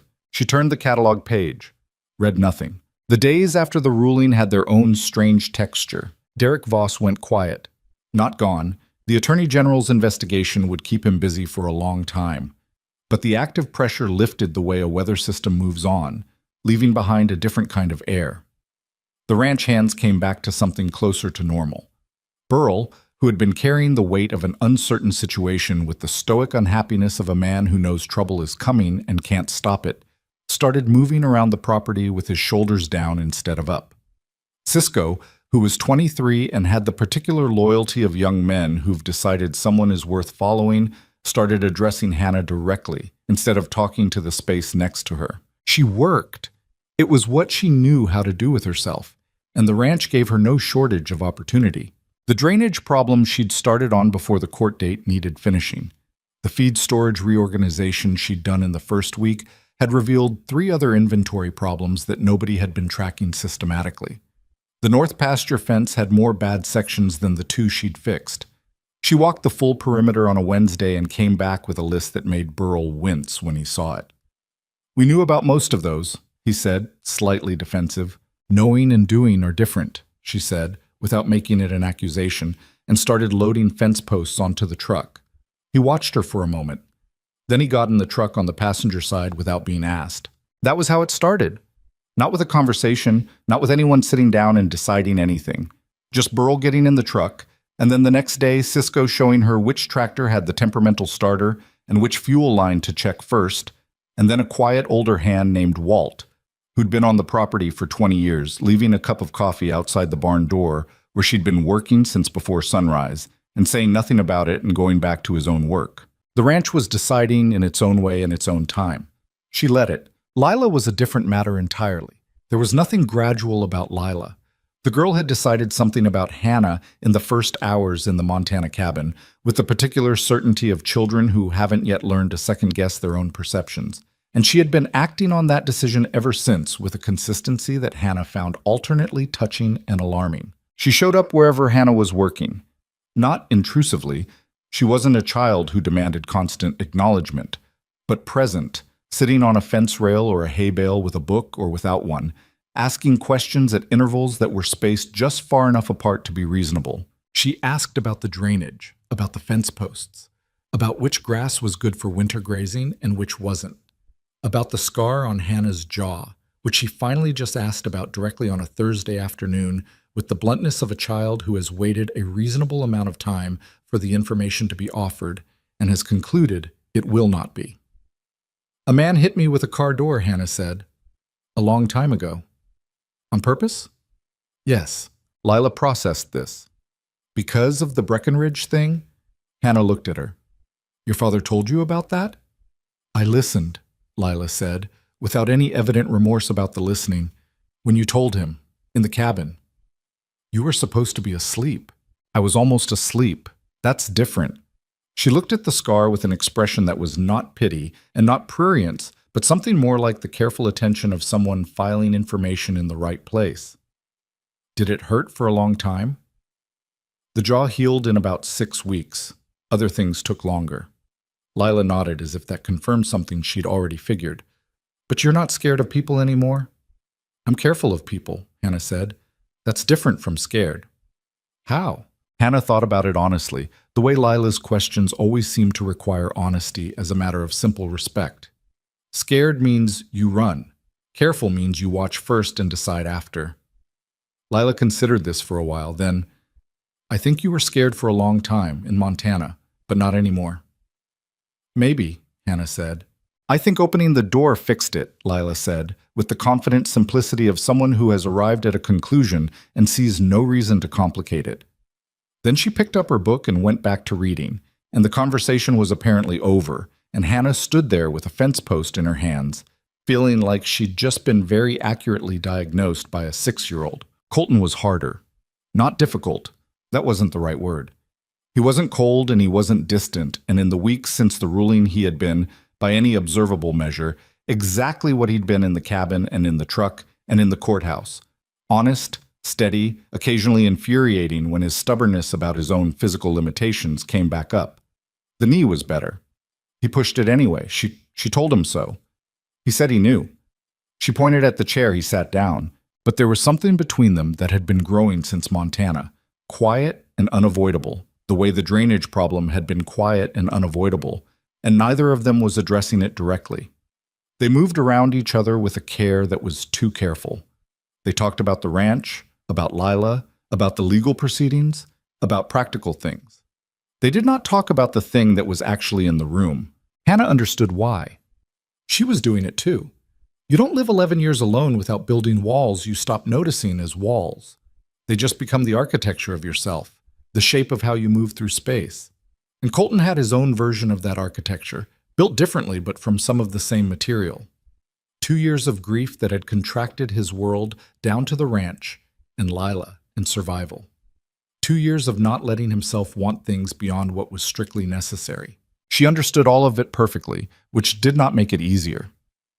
One evening in late January, she was in the small office off the main hallway, going through the ranch's accounting records. She'd offered, Patricia had seconded the offer, with the enthusiasm of someone who had been managing a legal battle and a financial audit simultaneously and wanted to hand one of them off. And Colton came to the doorway with 2 mugs and stood there. She looked up. Working late, he said.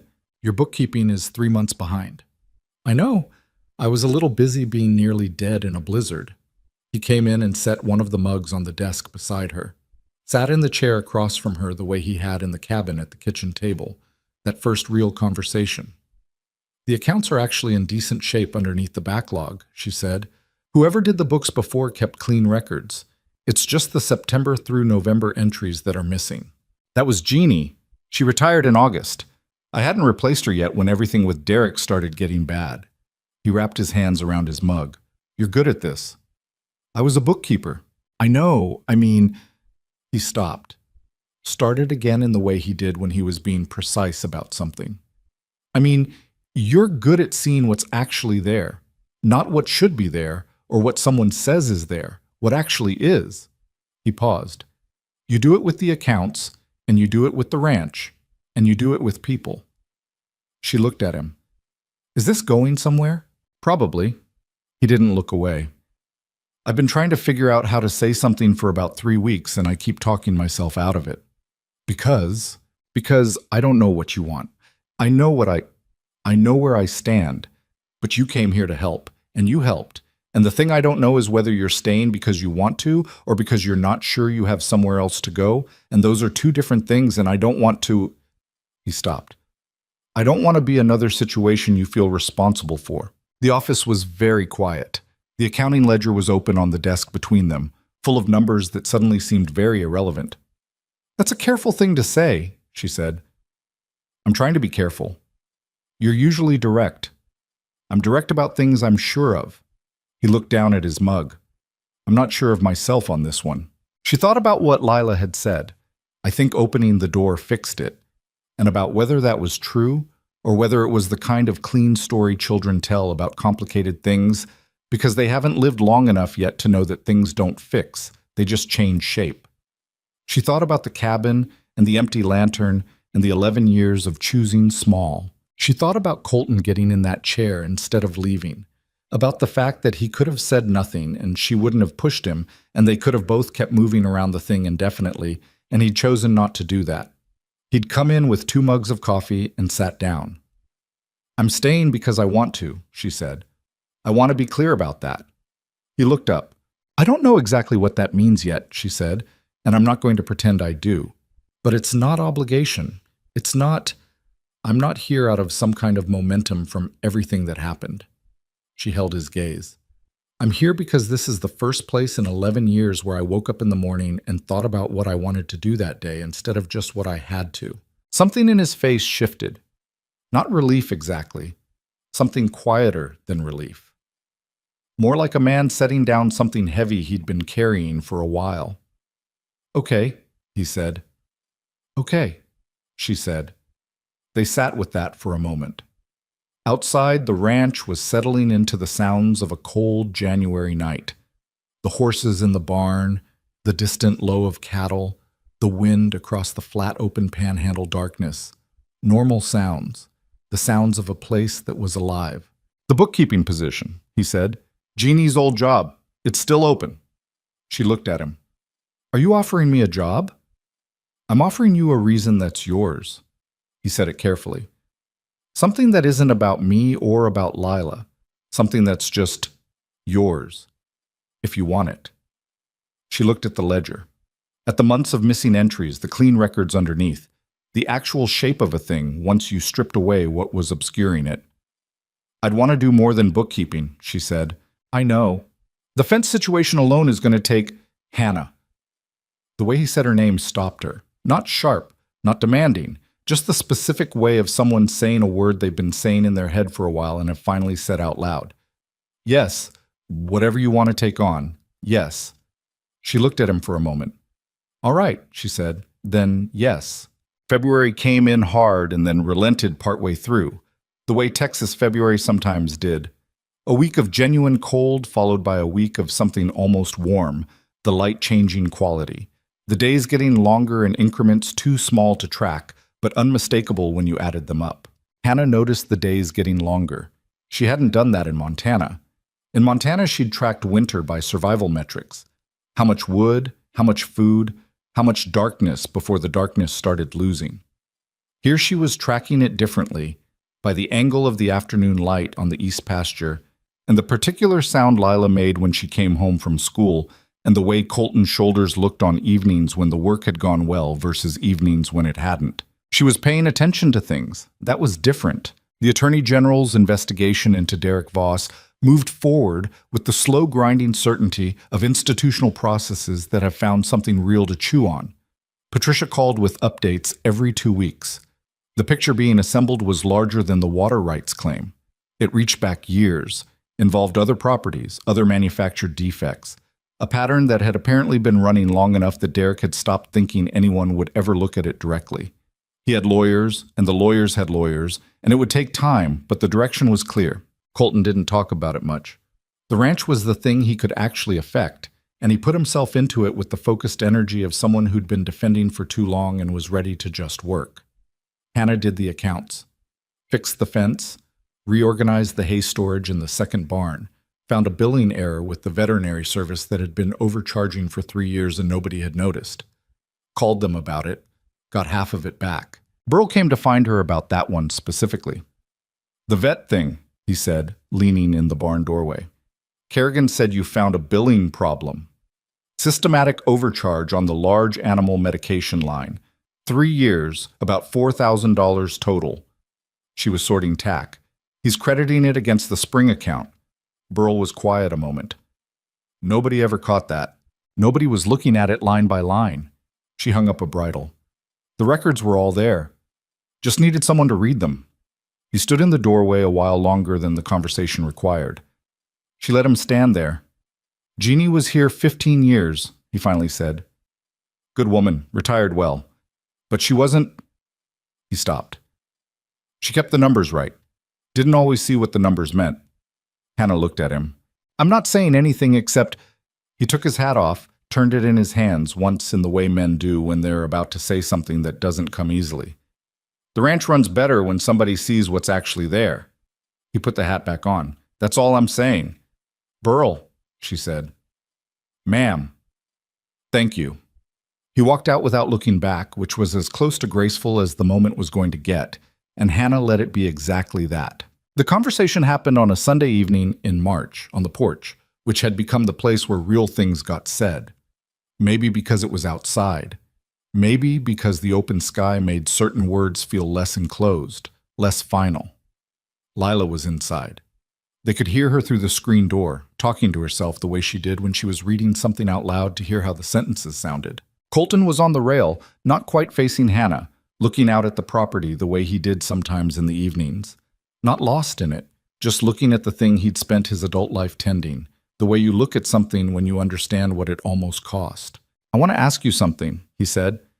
Not the way he'd said it in the office, careful and hedged. Different. More direct, which for Colton meant he'd been thinking about it long enough that the carefulness had worked itself out, and what was left was just the plain question. All right, she said. He turned to look at her. Stay. Not the job, not the bookkeeping, not as something that makes practical sense. Stay because this is your home if you want it. She looked at him. Colton, I know it's fast, he said. I know we've known each other 3 months, and 2 of those months were a legal crisis. And I'm aware that's not exactly the ideal conditions for... He stopped. But I don't think the circumstances are what made this. I think this would have been this under any circumstances. She was quiet for a moment. That might be true, she said. It is true. You're confident. About this, yeah. He said it without apology, and she found that she didn't want an apology. She wanted exactly this, the specific quality of a person who had thought something through and decided and was saying so plainly. She'd spent 11 years surrounded by people who said things sideways, who meant things they wouldn't say, who made her responsible for stories she hadn't written. Plain was not a small thing to her. I'm not easy to live with, she said. You should know that. I'm particular about things. I don't like mess. I have opinions about how work should be done, and I'll tell you when I think something's wrong and I won't always do it gently. I know, he said. I'm not... She paused. I'm not Clara. The name sat between them for a moment. She'd said it deliberately, not to wound, but because it was real, and real things deserved to be named. No, he said. You're not. He looked at her steadily. I'm not asking you to be.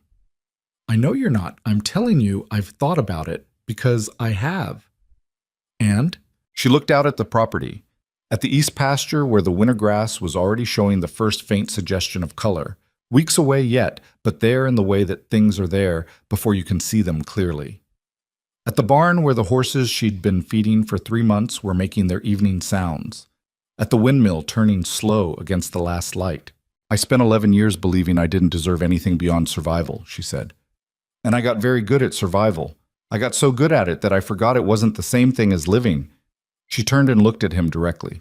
I don't want to be good at survival anymore. He looked at her for a long moment. The last of the evening light was on the side of his face, and he looked like himself. Not cleaned up, not composed, just the actual person who had been barely alive on her floor in Montana and had argued about getting back on a horse too soon and had thanked her with 2 words once and never again, because he'd understood that she didn't want to be thanked. She wanted to be treated like someone who simply did what needed doing. Okay, he said. Quiet. Serious. Like a man making something real by saying it out loud. Okay, she said. Inside, through the screen door, Lila was still reading aloud to herself, something with a lot of dialogue, voices going up and down, the particular absorbed pleasure of a child living completely inside a story. The windmill turned. The sky went from amber to deep blue at the edges, the way Texas sky does, slowly and then all at once. Hannah didn't move away from him. He didn't move away from her. They stayed on the porch a while longer, in the dark that was coming, in the specific way of 2 people who have been alone for long enough that being together, quietly, without performing anything, just side by side in the ordinary evening, is not something they take lightly or rush past. It was not perfect. Neither of them was. The ranch had problems that weren't solved yet, and the Attorney General's case would drag on for months. And Lila had a loose tooth she was anxious about, and Colton's knees still ached in cold weather, and Hannah still woke up some mornings with the weight of 11 years pressing on her chest before she remembered where she was.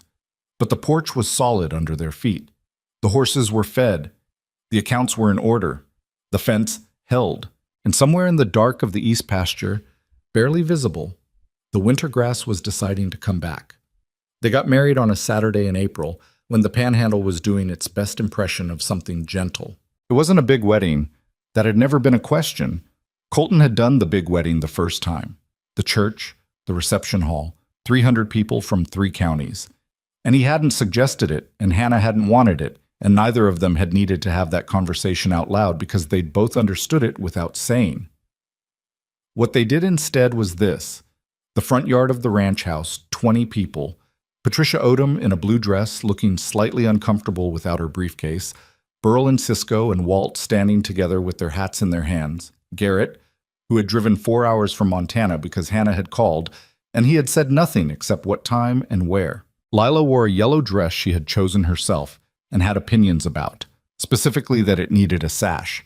And the sash had been located after some effort, and she had worn it with the satisfaction of someone whose aesthetic judgment has been vindicated.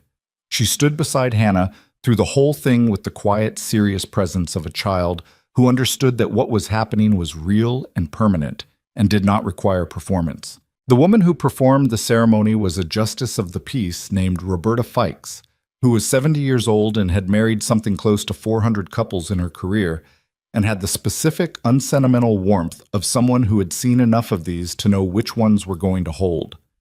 She looked at Hannah and Colton for about 30 seconds before she started, and something in her expression said she'd made her assessment and was satisfied. It was not a perfect ceremony. Colton stumbled over one line, not from nerves, just from the particular awkwardness of a man who is not accustomed to saying the most important things he's ever said in front of an audience. Hannah's voice came out rougher than she intended on her part, and she cleared her throat once, and Lila, standing right beside her, reached up and took her hand without looking at her, just found her hand and held it, and Hannah held on. Roberta Fikes pronounced them married. Burl clapped first. Cisco whooped, which was the correct response. Garrett pressed his lips together in a way that on anyone else would have looked like nothing, and on Garrett meant he was moved.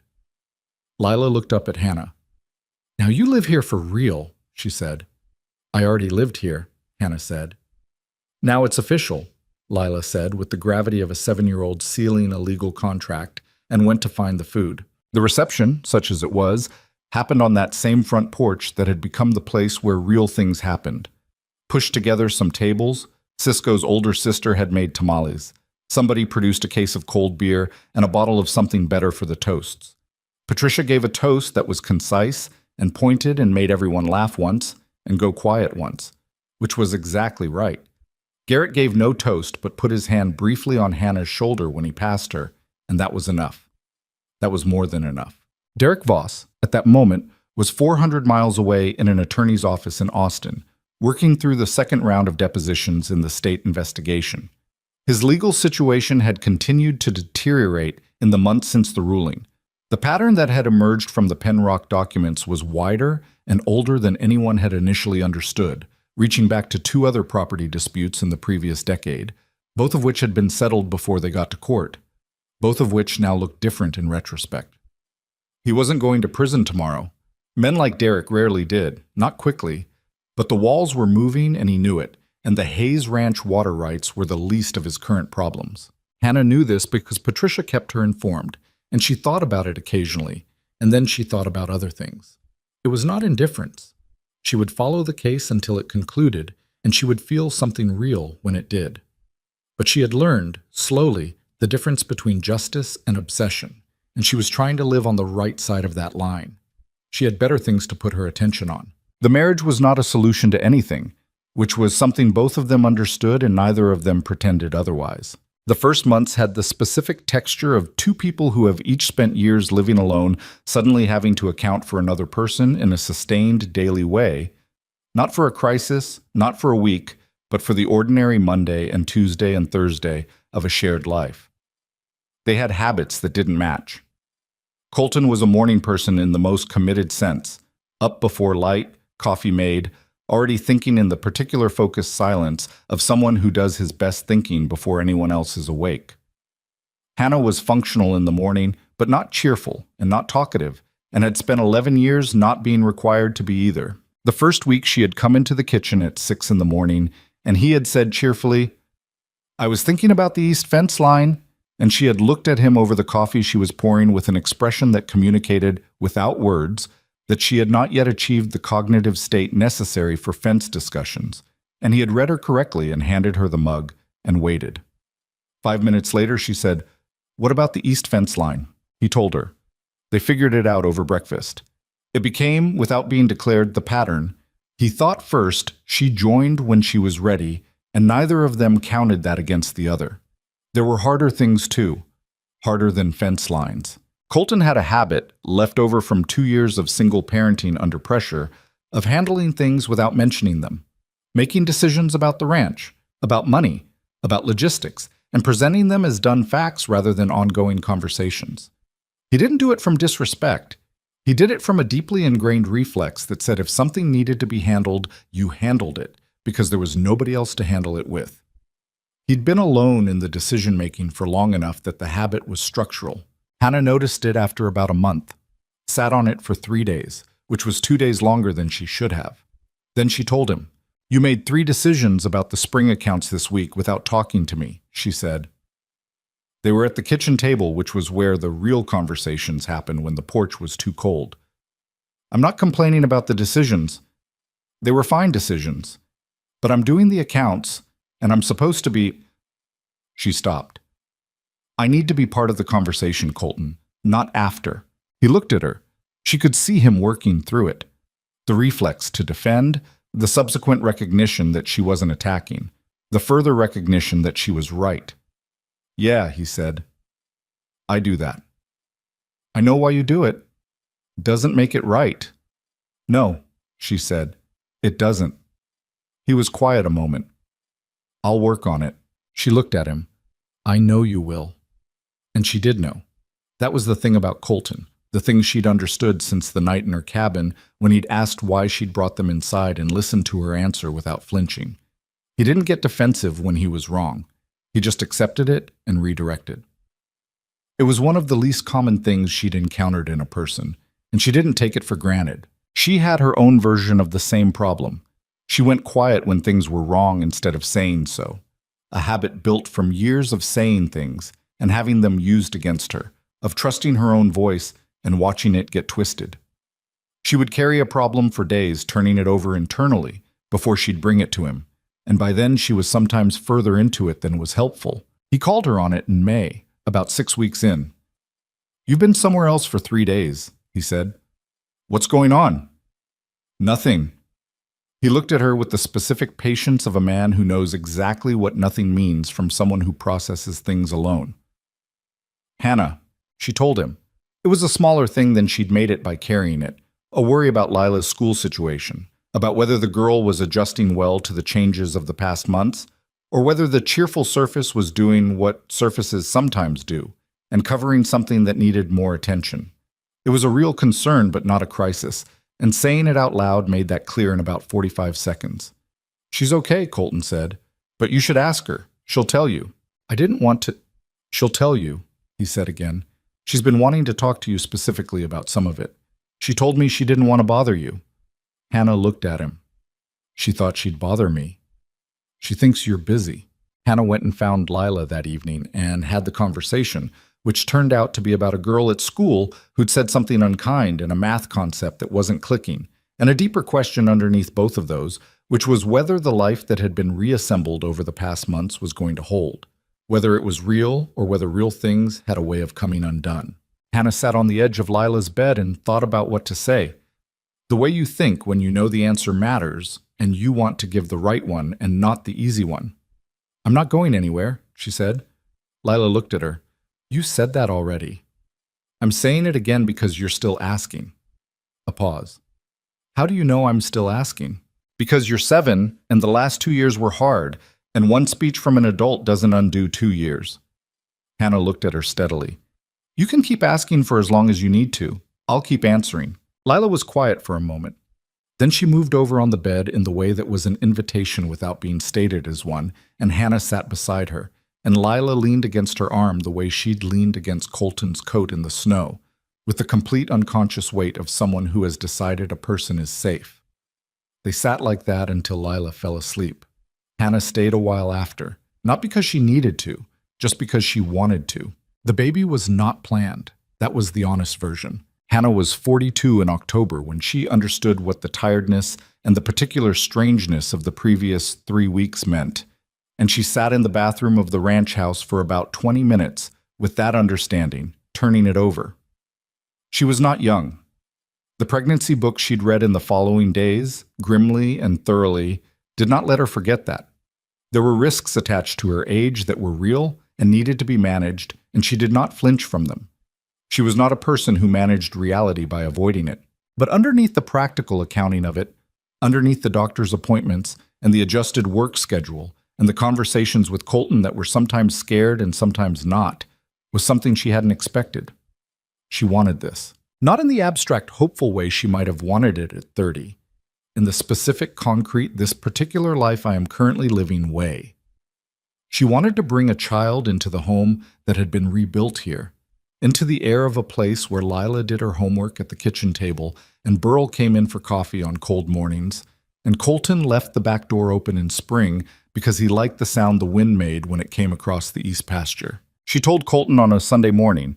He was at the kitchen table with his coffee, and she sat down across from him and said it plainly, the way she said everything now. He didn't say anything for a moment. Then he set down his mug and reached across the table and took her hand. Not dramatically, not as a gesture, just put his hand over hers on the table and kept it there. Okay, he said. That's all you've got? He looked at her. His eyes were doing the same thing they'd done the morning Patricia called with the ruling, red at the rims, working against it. Give me a minute, he said. She gave him a minute. Okay, he said again. And this time it meant something different, something larger, and she understood both versions of it and accepted them. They told Lila that afternoon. Lila received the information with the focused, processing silence she brought to important things. And then she asked 3 questions in rapid succession. When, whether it was a boy or girl yet, and whether the baby would have to share her room. And then she said, very seriously, I'm going to be good at this, in the tone of someone making a professional commitment, and went back to whatever she'd been doing. Colton looked at Hannah. Hannah looked at Colton. She's going to be terrifying, he said quietly.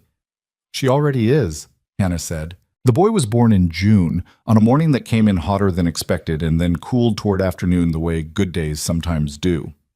He was small and loud about it, which the nurse said was ideal, and he had Colton's dark eyes and what appeared to be Hannah's complete indifference to anyone else's schedule or preferences, which Colton noted from the first hour with a look that was somewhere between amused and resigned. They named him James. No elaborate reason. It was a name that was just a name, solid and unperforming, and it suited him. Lila held him the first evening with the careful, absorbed concentration of someone performing an important task and doing it correctly. She didn't coo or make the sounds adults made. She just looked at him, at his face, his hands, the specific smallness of him, and then looked up at Hannah. He looks confused, she said. He just got here, Hannah said. Still, Lila looked back at him. We'll explain things. She said it like a promise. The ranch in the months after James was born had the particular quality of controlled chaos that a newborn introduces into any previously functional system. The sleep schedules, the volume management, the way every other priority reshuffles around this one new fact. Hannah had expected to be good at the practical parts of it because she was generally good at practical parts. She had not expected to find the other parts as hard as she did. She was not naturally demonstrative. She had spent a long time not being, and here was this child who needed constant contact, constant reassurance of presence, who cried when she set him down. Not because anything was wrong, but because he was 3 weeks old, and being held was the whole world to him. She understood this intellectually. She also sat on the kitchen floor at 2 in the morning with him on her shoulder and thought, Not for the first time in her life, that understanding something and being able to do it were two different countries. Colton found her there one night, came in to get water, and found her sitting on the floor with her back against the cabinets and James finally asleep against her shoulder, and she was just staring at nothing in the particular way of someone who is very tired and working through something at the same time. He sat down on the floor beside her, without a word, without asking. Just sat down and leaned against the cabinets next to her, the same way Lila leaned against her arm. They sat there for a while. "I don't know what I'm doing," she said. Her voice was very quiet, not to wake James. "Nobody does," he said. "You did, with Lila." "I was terrified the entire first year," he said. "I just had better posture about it." She looked at him. He was not saying it to make her feel better. He was saying it because it was true, and he knew the difference between comfort and truth mattered to her. "He's going to be fine," Colton said. "I know he is." "You're going to be fine." She didn't answer that. James shifted slightly on her shoulder, made a small sound, settled again.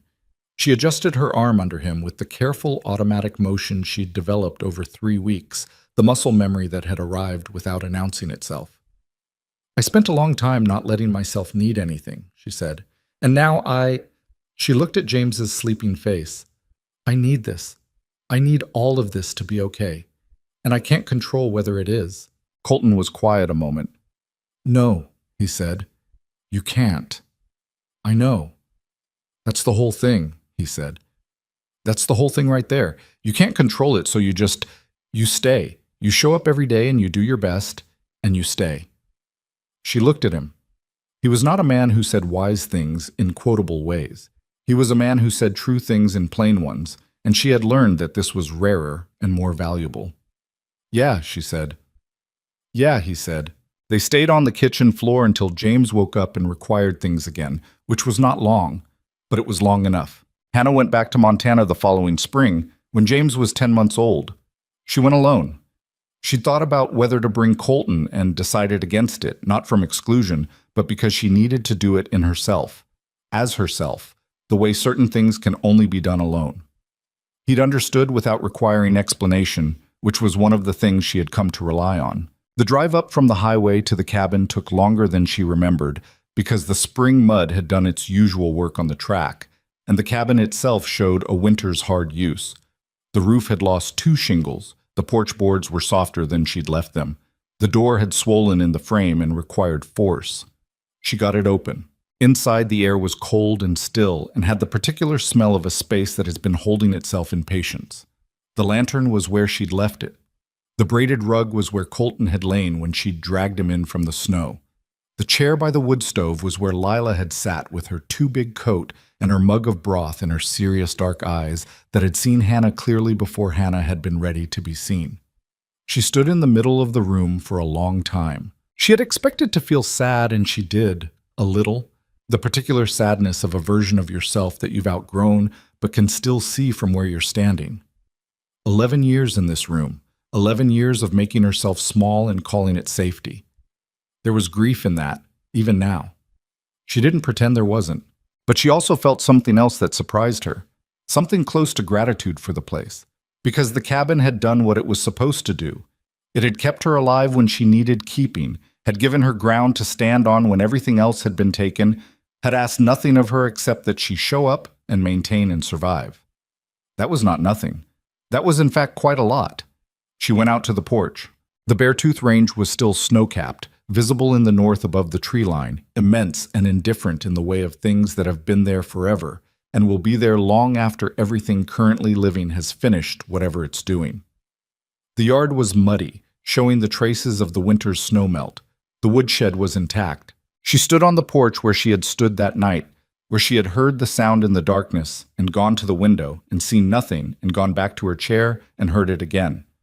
Where she had made the calculation she hadn't wanted to make, where she had gone off the steps into the blizzard without her scarf, without her second pair of socks, without knowing what she was walking toward. She had thought about this moment many times in the past year, had thought about what she would feel standing here, what it would mean, whether it would resolve something or just be a place she'd stood once and then left. What she actually felt was simpler than any version she'd imagined. She felt like herself. Not the self she'd been in this cabin, the contracted, defended, surviving self, but the self that had been underneath that version all along, the one that had known how to read a room and stand in a courtroom and hold an injured man's temperature up through the night and love a child who wasn't hers and sit on a kitchen floor at 2 a.m. and not run from any of it. That self had always been here. The cabin hadn't created it. It had just been where she'd waited longer than she'd needed to for the circumstances to change. The circumstances don't change themselves. That was what she knew now in a way she hadn't before. You have to walk out into the storm. You have to go toward the sound even when you don't know what it is. The door doesn't open from the outside. She thought about Lila walking through the blizzard toward a light she couldn't see yet, 6 years old, moving toward the unknown because the alternative was stopping. Kids understood things that adults spent decades unlearning. She stood on the porch a while longer. Let the cold air do what cold air does. Clarify, simplify, strip down to essentials. The mountains were very beautiful. The sky was the particular blue that only exists at altitude in spring, the kind of blue that doesn't apologize for itself. Then she went inside, latched the door properly, and drove back down the mountain. James said his first word at 13 months, which was late enough that Hannah had started researching it with the focused anxiety she brought to anything she didn't yet know how to evaluate. The word was not mama or dada.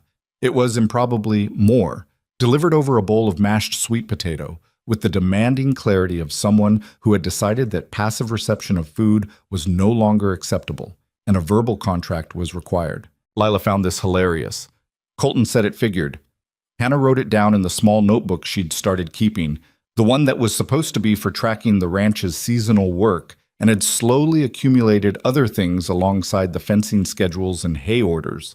Lila's school plays, James's first everything, the date the east pasture came back green each year, the particular way the light hit the kitchen table on winter mornings. She had never kept a record of anything personal before. She was not a person who had felt for a long time that her daily life was worth the paper.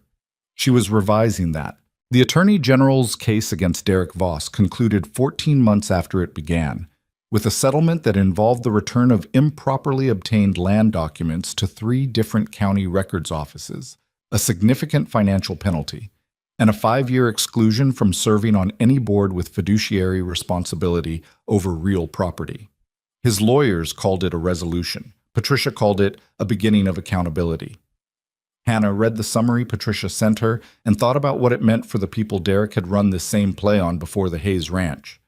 The ones who hadn't had someone to go through the documents line by line, who'd settled because they couldn't afford not to, whose names weren't in any headline because the outcome of their stories wasn't a victory. She thought about them and felt the old familiar anger, clean and specific, and then she thought about what she was going to do with it. She called Patricia. "I want to talk to you about something," she said. "I figured you'd call," Patricia said, which suggested she'd been thinking the same thing. What emerged from that conversation, and from several more over the following months, was not a grand plan.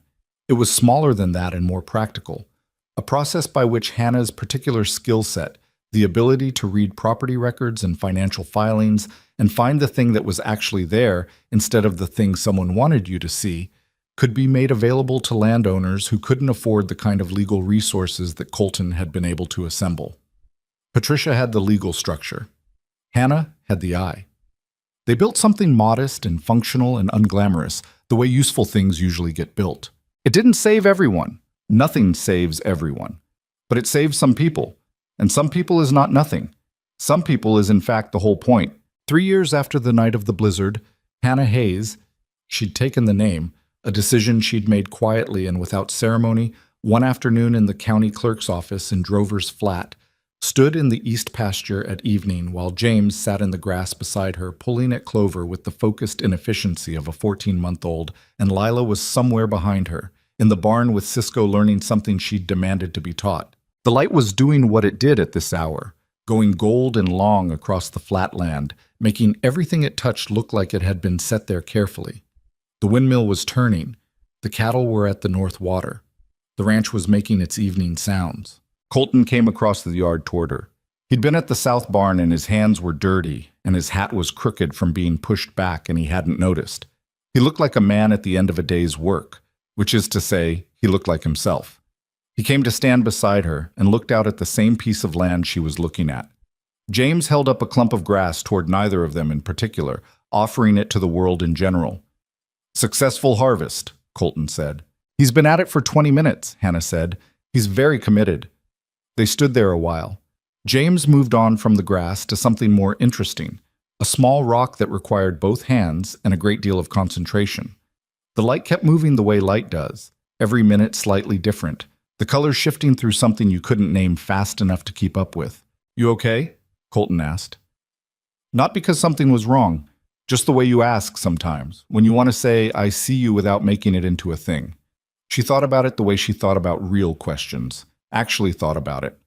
"Yeah," she said, and then, because it was true and he was the person she said true things to, "I really am." He nodded. She felt rather than saw the slight shift in him that meant he'd taken that in and believed it, which was something she had learned to give him.